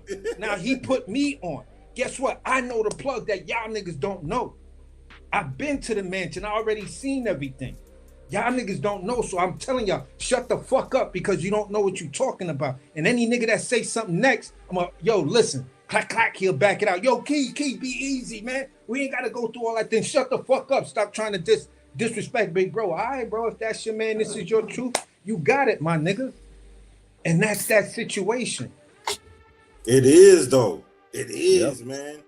And people be, they be like, well, it ain't boxing. Now, a lot of the shit that's behind the scenes, man, be on some hustling type of shit to make things happen, man. And what's happening and what they say, we don't know stuff about boxing, but yeah, we know stuff about life.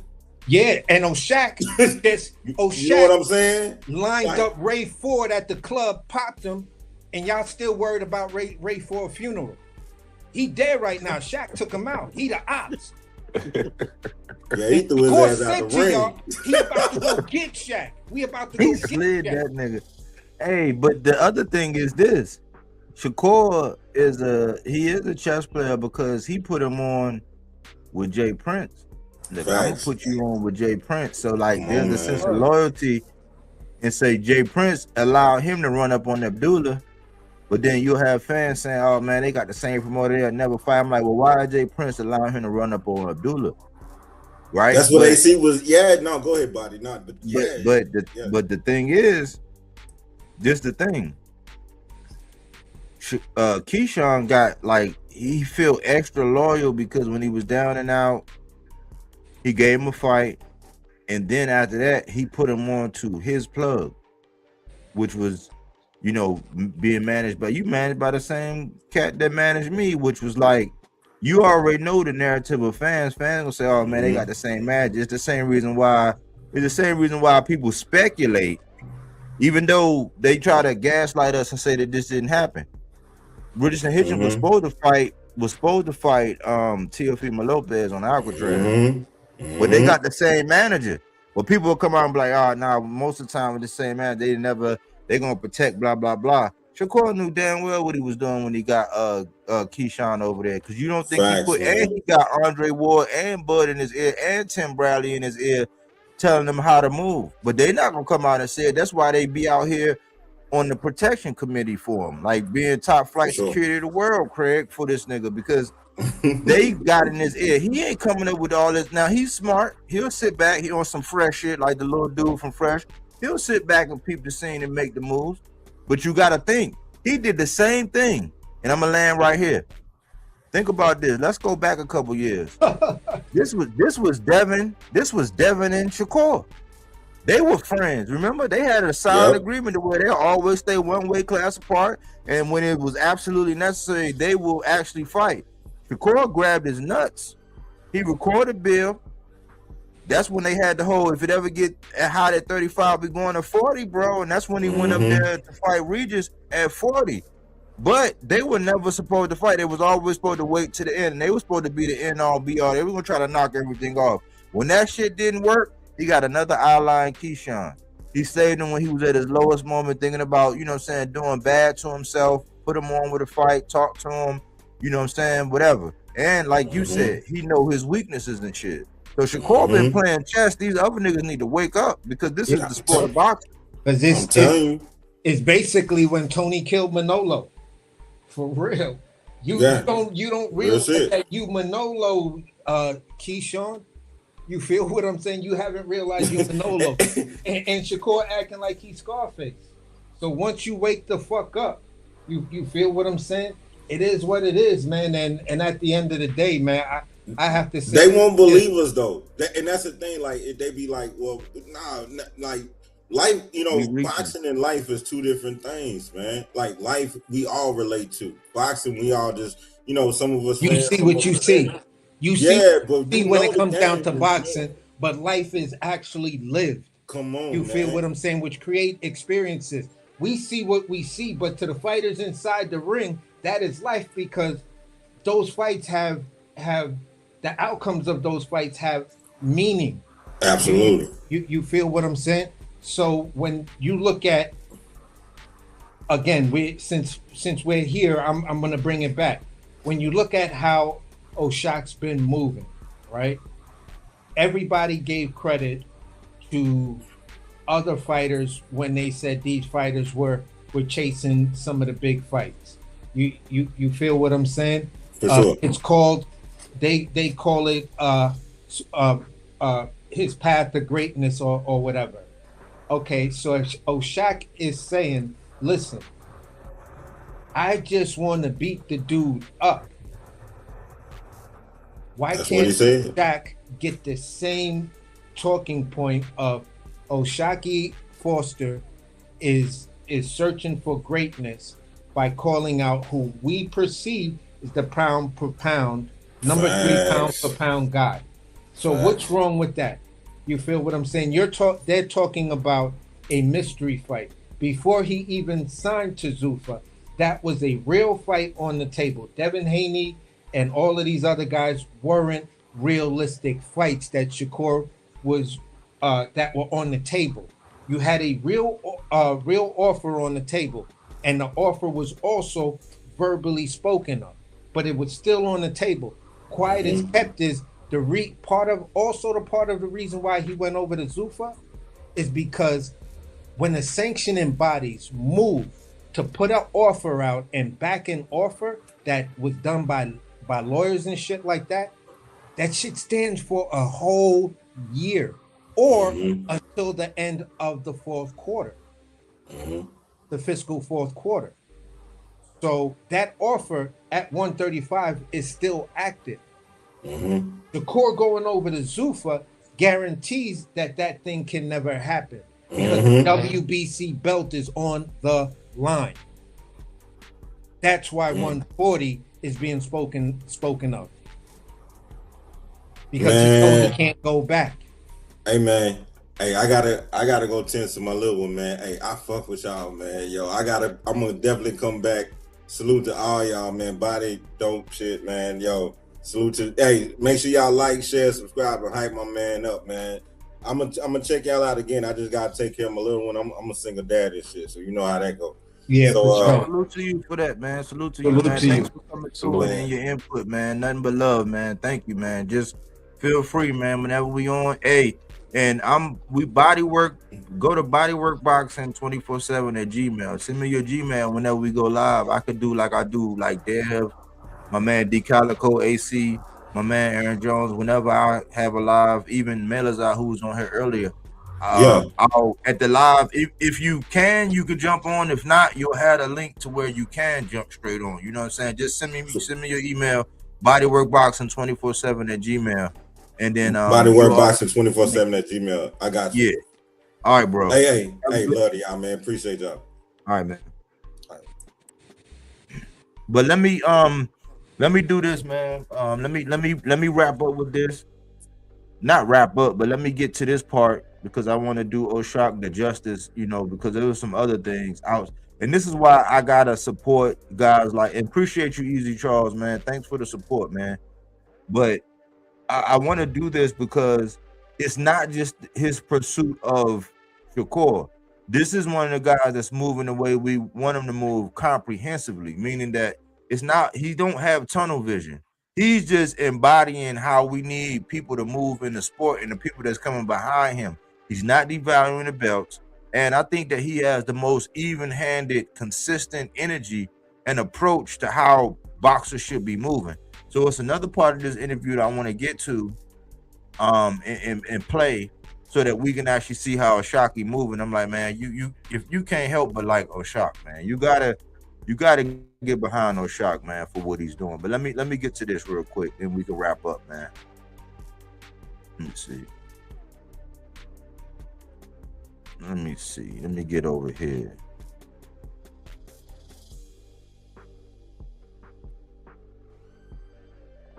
Oshaq a real one, man.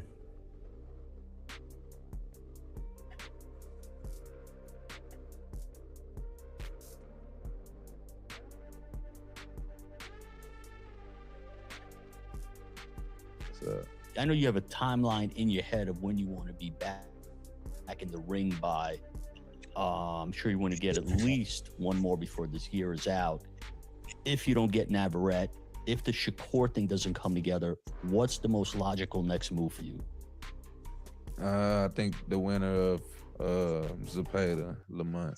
So you would want to try to get either one in the ring before the year is out. If I could, if it was to, yeah, definitely.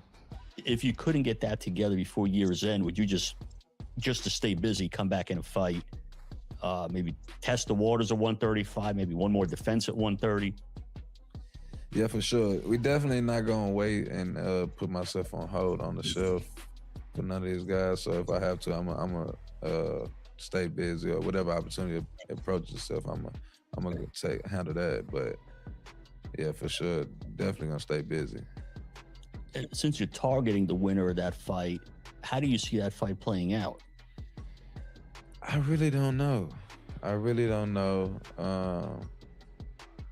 think the volume of Zepeda is gonna be a problem because I don't think Lamont got that punch output.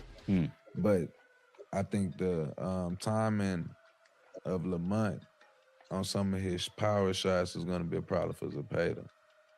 And I totally agree. Like that's as far as boxing IQ, that's what make him a little bit different. Like it's a couple people that been calling out. Gary Antoine got a excellent boxing IQ where he be calling out fights, but the way them two as boxers, the way they see fights, man, and what they be saying, that shit be making so much sense. And I can see both of them. Because sometimes when you're overthrowing and throwing so many shots, you leave yourself vulnerable. So I think it's an interesting fight. I think it's a real interesting fight. I don't really got nobody. I got it 50-50, like even 50-50. I'm not gonna say I want Zepeda to win like Lamont and them was hoping.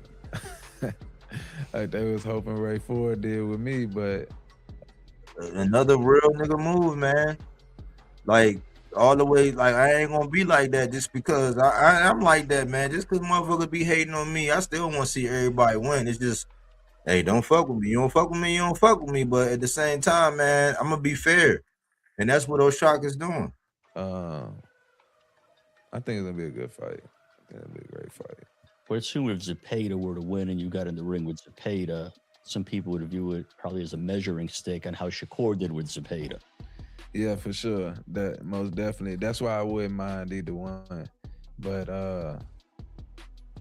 both of them guys, I'll make good work of for sure. What do you think has to happen for you to get Shakur in the ring? Is there any more of his friends that you have to fight? I mean, apparently everybody is friends. That's how we feel it, man. The Friends and Family Network. God damn it. God damn. That's crazy. It was cool that he asked for that. Man, Yeah, I like Versace growing on me. At first I was like, who is this corny ass? But he growing on me, man. He growing on me. I like this interview a lot. Everybody coming to his defense. I'm gonna keep knocking him all down and keep exposing him. He already, he exposing himself. He told me he threw his little mans in front of me. Now they saying he throwing Keyshawn in front of Devin.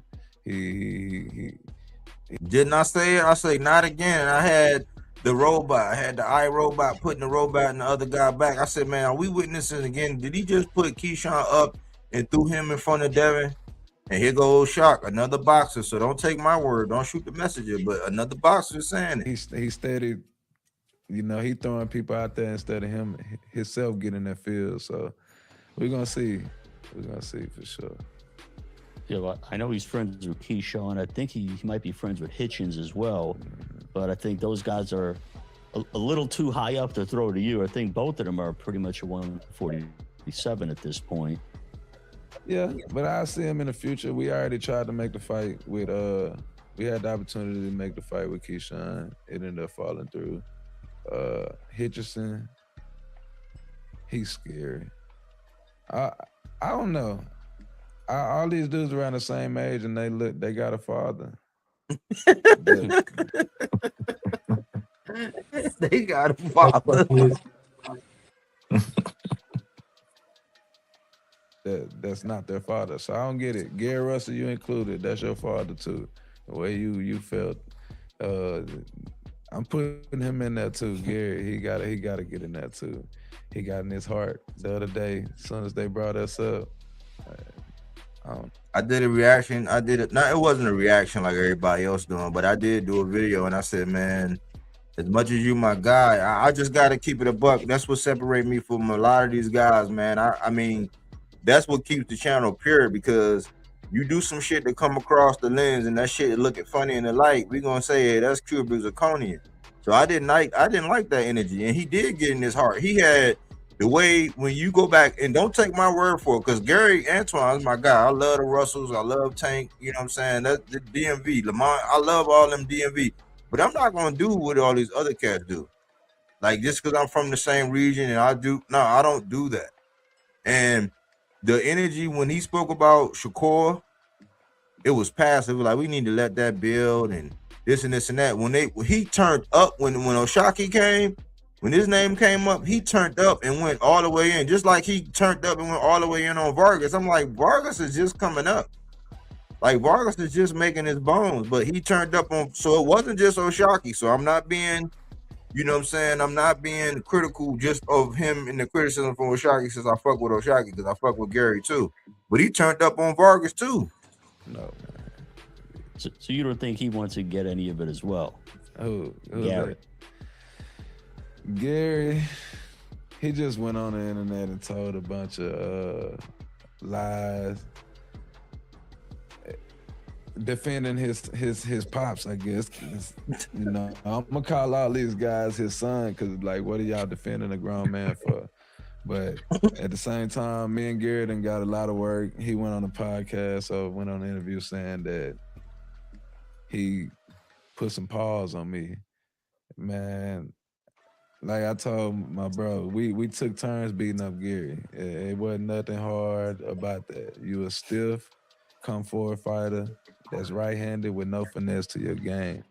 That's easy money. But now I seen that, because I seen a little bit of that with the Puyo fight, but I think Gary has evolved a little bit. I don't know the history of their sparring, so I can't really speak on that. But Oshak know, and so far so good when it comes to Shock and his word. I believe him, because he's been a stand-up, consistent dude. He reminds me a lot of myself. Yeah. Were you impressed by anything from his last fight? Nah, I mean, I say this, the guy wasn't no slouch. The guy was like 6 foot, southpaw, long. The guy wasn't no slouch, but he not me. I don't know. I was impressed with Gary did. You know what I'm saying? I was impressed with Gary did with Hirioka, because Hirioka is a force to be reckoned with. I think he's going to take over the welterweight division once he get there. Him and Puyo are going to take over 147. I think dude is a good fighter, but I know what I do to Gary for sure. I think a lot of people still view Junior as the best one out of the brothers. You still widely view Junior as the best one? Yeah, for sure. I also don't like, and I forgot, I ain't even spoke on this, but I also don't like how they played it before the Fulton fight. So before I walked out to the weigh-in, they stopped me. You know, they like, you know, the Russell brothers. The Russell brothers, yeah, because I know them. That's why I don't know why he went on there talking crazy. I know you. I done went to been to your pops gym. I know his pops, everything. They telling me, oh, this and that. Don't let that distract you. Stay focused. You're gonna beat them. Woo. And then we get in a fight, like 6th round. I look across the ring and it's all of them trying to tell Fulton what to throw, how to punch. I'm like, yo, what is going on in the industry? Why is people trying to backdoor and play both sides? So I don't know, man. Y'all see what I be talking about with that buy shit? You know what I'm saying? That's why I say it remind me a lot of myself. I'll be peeping it too. I'm like, how y'all gonna be having it both ways, bro? And that's his observation. We on the outside looking in. They say anything? Was there anything discussed afterwards on why they were cheering Fulton on, or? Nah, I just seen them making interviews of how they was hurt, that he lost. So, you know, I'm gonna keep hurting these guys' feelings, keep making them, you know, they're gonna feel me for sure. So they can keep banding together and doing what they do. I remember when that fight was made, I kept thinking in my head, I'm like, I don't know why Fulton would take that fight, because I just thought it was just a completely wrong fight for him. Yeah. I thought your whole makeup was just completely wrong for a fighter with Stephen Fulton's makeup. Yeah. I mean, I feel like they see something from the outside, but then when they get in front of me, it's totally different. Because, I mean, I feel like everybody felt like this Ray Ford fight was gonna, you know, 50-50, all of that. And I told people that I was gonna make it look easy. I told people I was gonna do to them. What did we say over here? I was like, man, this is not a 50-50 fight. I went by the numbers. I said his plus minus. I said it all. Like, man, me and AC, we all cooked on this. I'm be like, man, this is not a 50-50, bro. No way was it a 50-50 fight. I was just looking at people who were saying it like, y'all niggas is crazy. Mm-hmm. Them from the outside looking in, they underestimate what I can actually do in there. Do you think at this point you're finally starting to get your due? For sure. I'm having to fight for it though. I'm having to really fight for it, because every time I knock down one obstacle, they come back with more excuses. That wasn't enough, which is okay with me because I want to keep working, keep grinding, keep growing. But it's never enough. They'll say this 50-50. They got ready for it, but as soon as I beat him, oh, he just beat him because he got tired. It's like, bro. So it's a lot, man. Then you got people coming out saying their girlfriends is the reason why they lost, and you know it's a lot going on. Well, it's like the name of the game in boxing. Very rarely do you see a guy lose and just say, I lost because he's the better guy. It'll always be training camp wasn't right, weight cut was hard, I was fighting with my wife the night before. Yeah. I mean, that's the only thing, and it ain't been that long, because I didn't think Fulton was gonna come out with these excuses either. But that's the only thing I respected about the son, Lil Ray, is what he came out and said he ain't got no excuses. He say it's still. We gotta salute Lil Ray because he did handle it. Now Fulton, whole different story, because a lot of them cats that was back in Fulton, I seen him on that nigga from Houston channel. I seen him down there, and he played both sides. He definitely went the whole different direction after the fight. I'm like, bruh, you got it both ways. But they like these same people that was like that they're so passive about Fulton making these excuses about Lamont Bodyguard putting him in the shower and shit like that. I know I was joking, but I'm like, come on, man. Like, y'all the same one that was out with the knives and the pitchfork for Earl 3 years later when Earl told his truth. But again, we in the boxing area where these motherfuckers want it both ways. F me, but he ain't got no excuses. So I mean, I can respect that more than you waiting 5 months and then coming out and saying you almost passed out walking to the scale. You was catching cramps and stuff. When we know you got to see the doctor, right? 2 seconds before you hit on that scale, you got to see the doctor. So how is you catching cramps and back? You know, they just say a lot of stuff for the fans. The fans don't really know the insides of, yeah, we got to see the doctor before we step on the scale. So there's no way we come in cramping and feeling the ways that he said he was feeling and still make it to the scale. So, we're gonna keep making them make excuses. But as a fighter, I'm sure you've gone through stuff yourself. Everyone goes through something in training camp. You might wake up the morning at a fight and you don't feel right. Right. It's always something, man. But real men, real stand-up competitors, they don't make excuses. You know what I mean? It don't come with the game. You just... Now, you don't have to say which fight, but was there ever a fight where maybe the week of the fight or the morning of the fight where you really didn't feel right and you were like, oh man, I gotta go into this fight now? I would say Ray Vargas.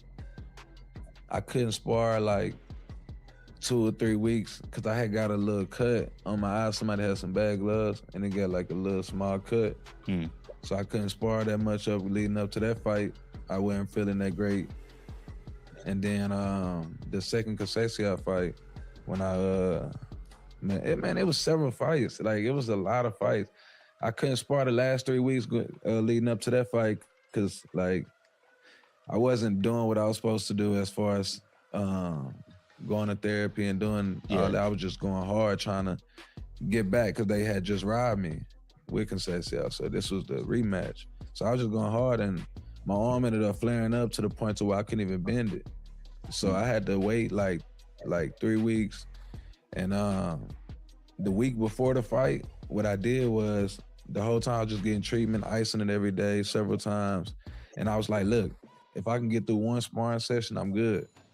Because my whole thing was just get the title back. He didn't want to fight me anyway, so it was no postponing for me.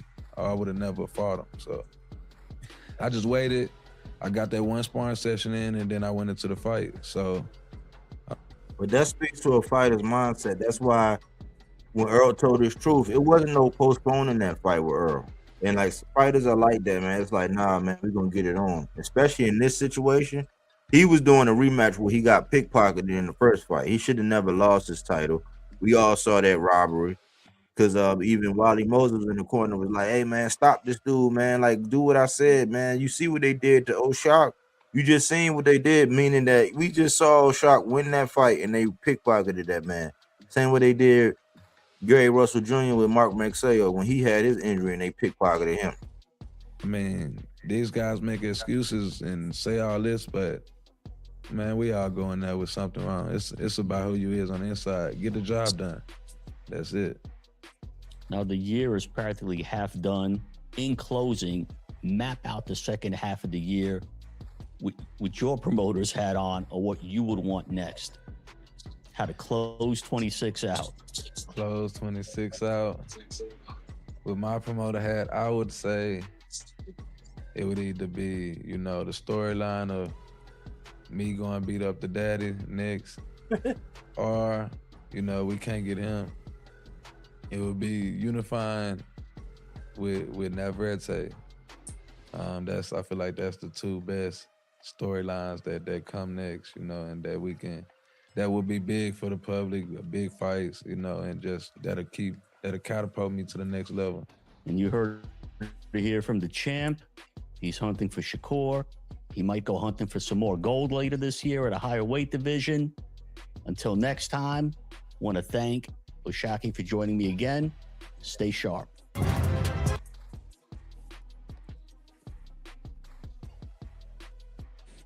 Yeah, I want to see him do what he said, the last part. Unify with Navarrete, move up, maybe get that Roach fight, contend for a title right after that. That's 3 straps and 3 fights. 2 off Navarrete, one in 35. I mean, at that point, I'm gonna ask this question.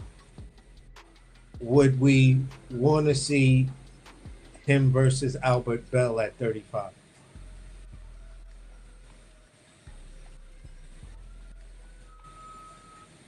If he move up, I mean, yeah, if he move up, if he move up after this year, I think he's going to be looking at 35. So, I mean, I would accept that fight. You know what I'm saying? I would accept it, but I think they're gonna want to see him do something. They're gonna want Albert Bell to get Albert Bell get back but it's a lot of smoke, man. You got Cruz. Cruz ain't going nowhere. I don't think Cruz So, ever going to 40 so until he either becomes old man.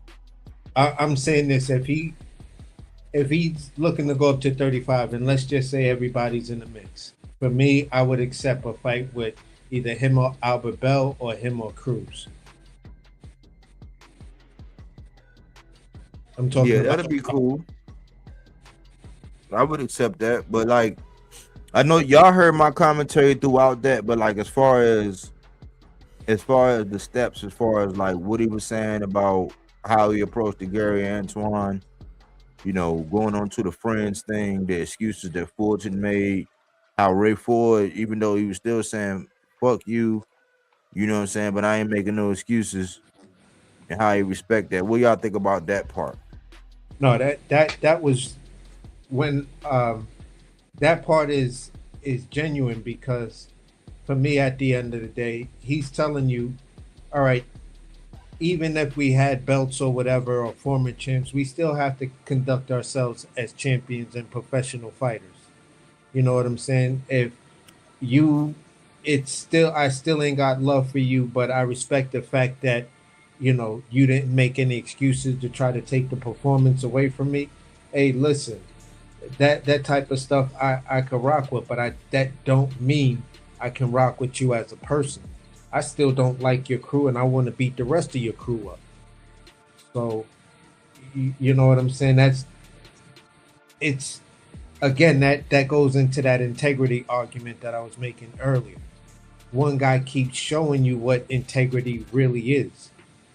You know what I'm saying? In his actions, he's not holding in on a professional level. He's not holding any grudges. You feel what I'm saying? He'll acknowledge whatever, but on a personal level, I don't gotta fuck with you. I don't gotta like you. Yeah, I think AC, that's you what saw hurt. that That's what I too think. in the. I was just gonna say you saw that too at the end of the fight with Ford when Shakur got in the ring, right? He was trying to keep it professional, shaking his hand, trying to make a deal in the ring. And you saw how the other side was acting. So Exactly. it's right in front of your face if you want to just look. Yeah. Yeah, because to me, it's like Shakur is more offended that Oshak don't want to be down like Brandy. But to you, Dev, being down there, man, in Houston and all that, man, like you got a transplant in Shakur. Of course, he's a talented guy, skill boxer and all that. But then you got Oshak down there. How you feel about it, man? Being down in the area, being at the fight, you know what I'm saying, and all of that. How you feel about all of this? Yeah, so and by the way, I was in I had to make a last trip to Philly, so I didn't get to go to the fight, but had some boys at the fight. I knew a couple people going to that fight, man, but we love Shaq down here. But we really trying to get Mel back in the ring. Both of them. I actually grew up in A-Leaf, close to where they were from, so I've been watching them since the amateurs. But yeah, man, I mean, I think that'll be a great fight if they do it in Houston. Like after that Ford fight, I kind of believed it for a little bit. I don't know if you both did, but I kind of believed it could happen next. There was a point, right? And I was like, man, you put that fight in Houston, it's gonna sell out for sure. But Yeah, because hey, it's like man, it Shakur is was like that. perfect. Yeah, because Shakur like that bad bro. There's always flirting, always making it, hard to get, whatever you want to call it, but it always making it seem like, and then you press, and then it's like, well, you see what's good, and it's like, oh man, you bullshit, man. That's how Shakur is. Like even right now, like with the Shakur, like with the Ryo thing. It's like, come on, bro. Like you trying to tell us that ain't good. That's not a good date. That's not a good dance partner right now. Like what other option, since you done closed yourself off, like AC said, you done mopped yourself off in the corner, right? We waiting for the floor to dry. You gonna be a wallflower over there? Well, you the big fish in the little pond? Like, how respectable is that? And like, can we believe you? Like, I've been off. AC been along with the ride because it's been a solid 2 years where I say, man, I'm off of that Shakur shit. I used to like ride for Shakur. I used to do videos supporting him and knocking down narratives in his defense. And then I'm like, man, I got played because I started looking at the actions. Because he has a history of this. And I had to be real with myself and say, hold on, man, this ain't the first. Like, I remember like the Mr. Gary Russell shit. I remember the Shock shit. I wasn't privy to Bell because Bell wasn't out in the media like that. I didn't know until recently about the whole Bell situation. Well, not recently, but like a couple months ago about the Bell situation. But I knew about that Josh Warrington situation. And right when it was all good to go, he was like, nah, I don't want to do it. I don't want to blah, blah, blah. I'm like, so I gave him grace. But I've been watching the moves over time, and it's just like, bro, you always coming up with an excuse. And I started documenting all the guys who he made an excuse as to why he won't fight. And I'm like, well, what that leave us with? Because you never seem to, just like I see a little bit of this in Devin. You know, well, not just them two. So let me be real.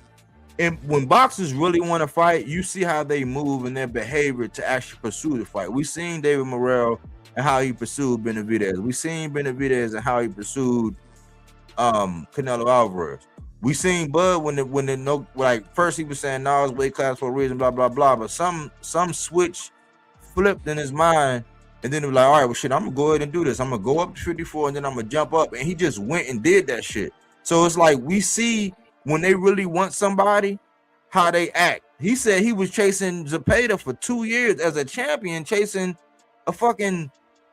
He wasn't even an interim champ. He was a mandatory, like, because it was Schofield, him, and somebody else that was like next in line for all three of them like belts. And we see when he want to fight, like, what was the negotiation with Schofield?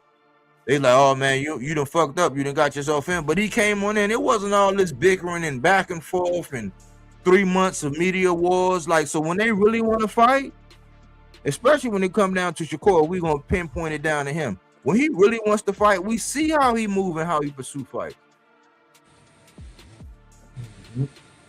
Man, I was saying some of that same stuff with his big brother Bud Crawford.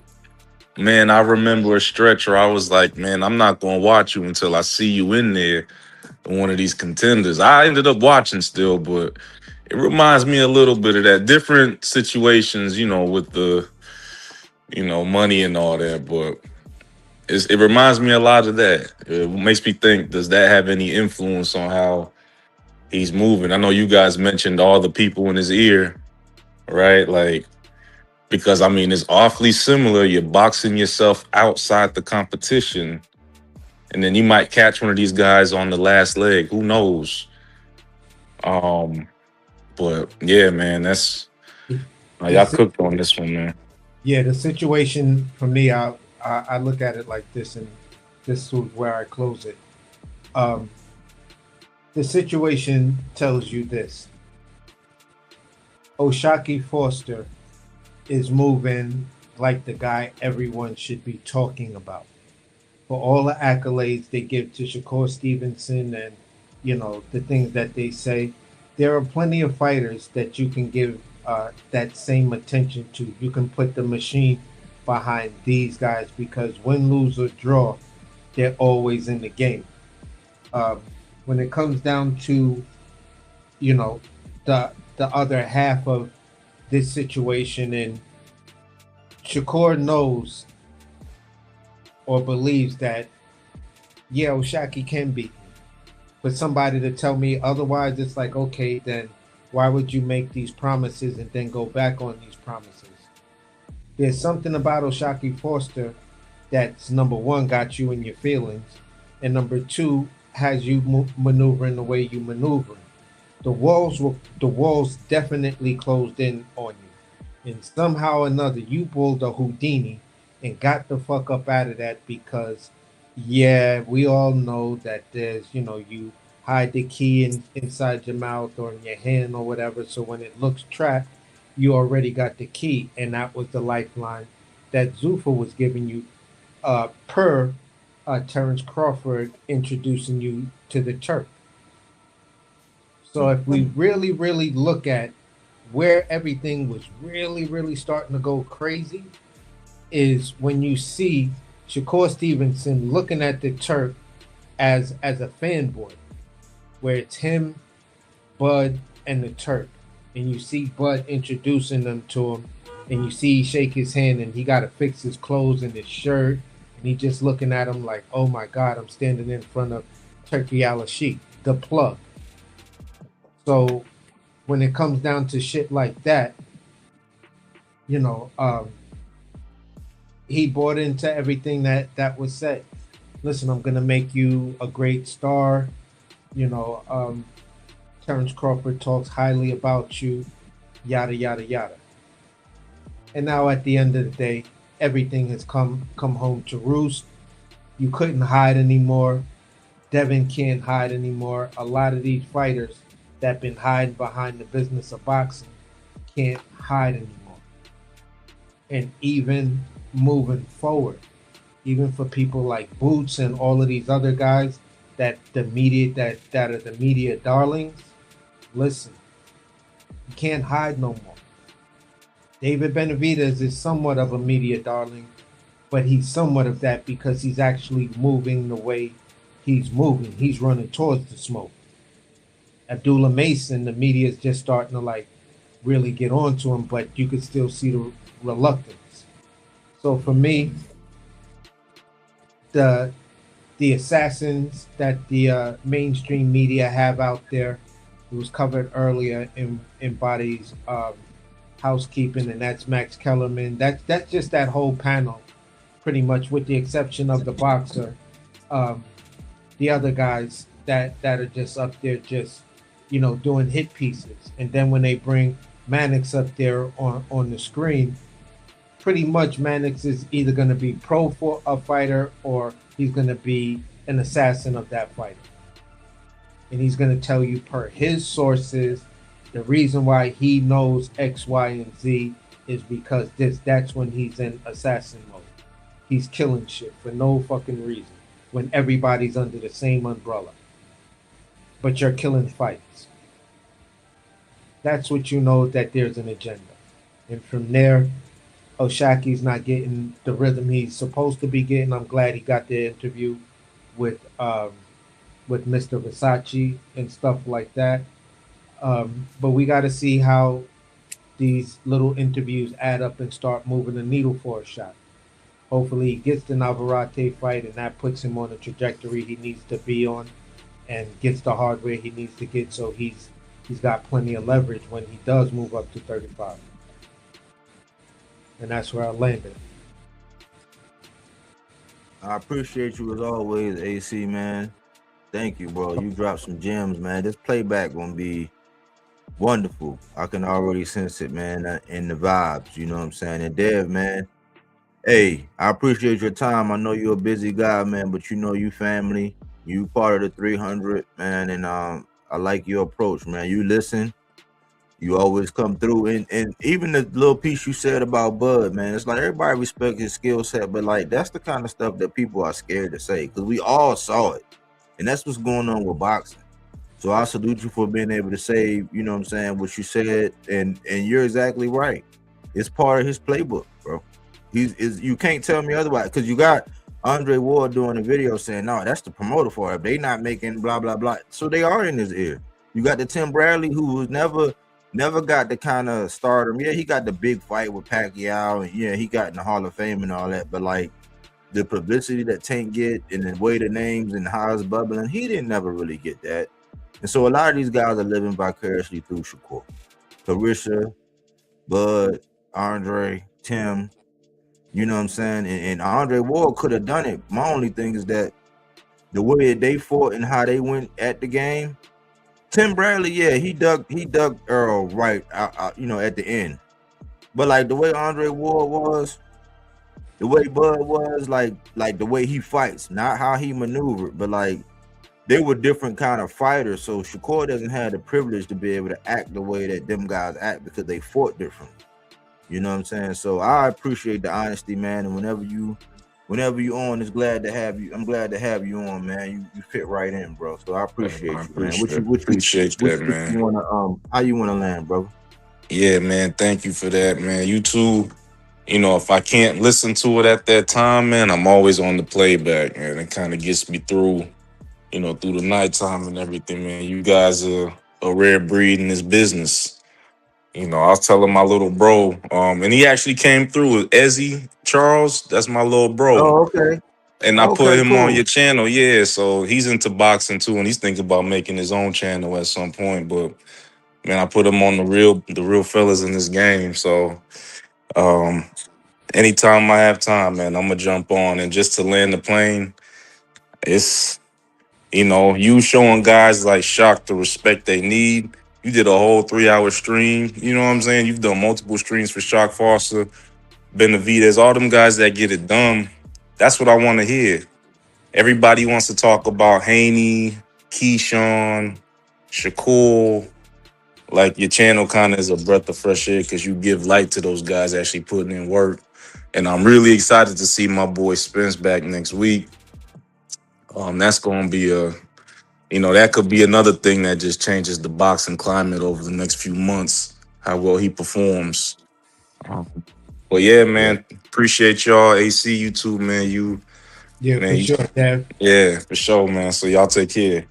All right, man, Dad. Be safe out there, man. Thank you. And let little bro know any advice. I'm not one of these people, man. I'll help him, man. Whatever he need to know. We got questions. If he is gonna jumpstart this thing, man, I got all the answers that he could possibly need, man, to get the ball rolling. If he run into any snafus or need some encouragement, because it do take work, but there are some things that he can do branding wise and things that he can start off with that'll give him a good fresh start, because I did it solo dolo.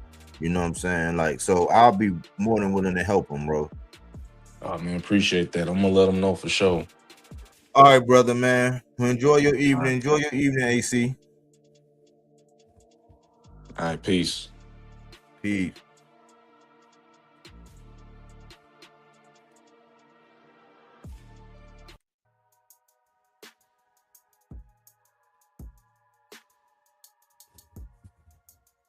We got another good one in the books, y'all. We had a classic, man. I think this was a classic, man. And we didn't really have any hiccups, man. We didn't really have any hiccups on this episode, man. I appreciate everybody who came through and showed love. Crush came through, D Free came through, Easy came through, Swag came through. Appreciate that super chat, man.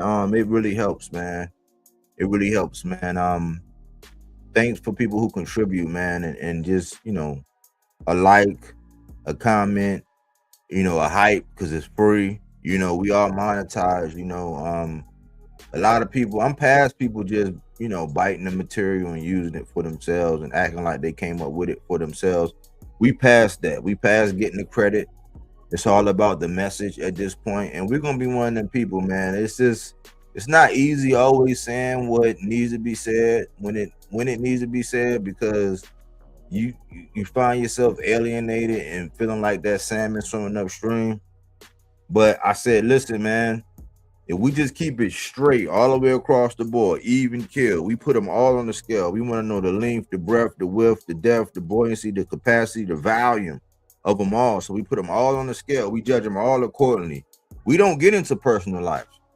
You know what I'm saying? We're not going to get all into what trainer got paid and this and that and trying to do, because at the end of the day, all you're really doing, like the stuff that's going on with Earl and Derek James, that's not none of our business, to be honest. So if you're pushing it one way or the other, you got an agenda. You know what I'm saying? You got an agenda. That's not what we do. We don't even get into the personal life. We start inside the ring and we work our way outside the ring as necessary. But really, we want to highlight the guys that are moving. Yes, we get on a beaten path every now and again. We give our we say always go where people know your name. They're always glad you came and they always sing your praise. Then you come over and hear what we got to say. And we'll put our little sprinkle on it. Let us chef it up and just take you on a mental journey. That's why a lot of the time we don't be visual. We don't want you to be focused on, is my hairline straight? Is my beard looking right? Did I cut this side of my mustache wrong? All the dumb shit. That's why I say, man, if I could start all over, I would have a faceless channel where you would never see me. And you will be conditioned to just like and hear the material. I just pop out to let you know that, hey, look, man, I'm here. You know what I'm saying? It's like it's not pre-recorded, it's not contrived, but the bottom line is, man, we wanted to highlight Oshak, man. And at the peril of me going against some of the guys that I actually like, some of my guys from the DMV area. Right is right, wrong is wrong. You know what I'm saying? And I pull for them guys, I root for them guys. I just know that some of them might be playing a little bit of politics. You know what I'm saying? And that's their business. That's how they want to handle their business. But I think that Oshak should be getting way more coverage than he need to be getting. Abdullah, he should be getting coverage. Brian Norman should be getting coverage, even though he lost. You know, who else? Benavidez, David Benavidez. He's going through some things. Send some positive energy out there to David Benavidez, man. Because just when he started getting the ball rolling, his star power started catching up to him. People start saying he's that guy. The media hitmen started coming out and trying to, you know what I'm saying, shoot them things at him. And I don't agree with that. You know, I don't agree with what Max say, fractional champs and all of the creative bullshit that they come up with to discredit guys from the PBC. Even when they came on in. The fact now that PBC came in the zone, people still poking and prodding and saying, y'all had to come to the zone. I'm like, these are not boxing fans. These are social media like content creators who they're gonna play the other side. They're gonna figure out whatever's juicy, whatever gossipy, whatever tea it is, or whatever, just because that's the kind of audience that they have. And I always say, look, this is like that novelty bookstore where you go, you get your special books. You know what I'm saying? Maybe you might get some crystals. Maybe you might get some smell good, some scents. You know what I'm saying? Things that's going to lift your spirit, elevate your mind, help you focus. This is not 7-Eleven or McDonald's. So we're not going to be as popular. Like, it's not going to be that many people in the drive-thru. We don't seek to be the Drake of this shit. I always say that I'm the Lloyd Banks of this shit because I could really walk away from this shit and be okay with this shit. But I love this boxing talk, man. So we always try to give everybody their just due. We always try to give everybody their salutes. And hopefully you was able to put something in your rucksack and march on to your next boxing conversation, man. Put some positive vibes out there for Shock, man. A guy that's actually moving. He's a man of his word, an integrous person, a man who stands up in the face of adversity. You know, he's that salmon swimming upstream. You know, he's speaking out on things and being courageous and not really like over embellishing. He's not all in the media doing social media stuff and doing all of that. He's actually trying to pursue the top dog. He don't want to be friends. He said, look, man, I just want to scrap, man. I'm not going to hold it personal. I just want to get it on with you in the ring. What's wrong with that? We're getting away from that. But if you listen to the Max Kellermans, the Mike Copps, you know, the Timothy Bradleys, you know, depending on what day it is, you know what I'm saying? And that's the kind of thing that you get, man. Y'all know I can talk boxing all day and all night, man. But hopefully you gain something from this episode, man. Till the next time. Thanks for choosing Bodywork Boxing. But we don't take things for face value. We do that body work. He didn't want to box. He wanted to actually prove that he could punch with you. He was like, what the fuck is this nigga right? Oh, okay, you want to go to sleep. You tired. Welcome to Bodywork.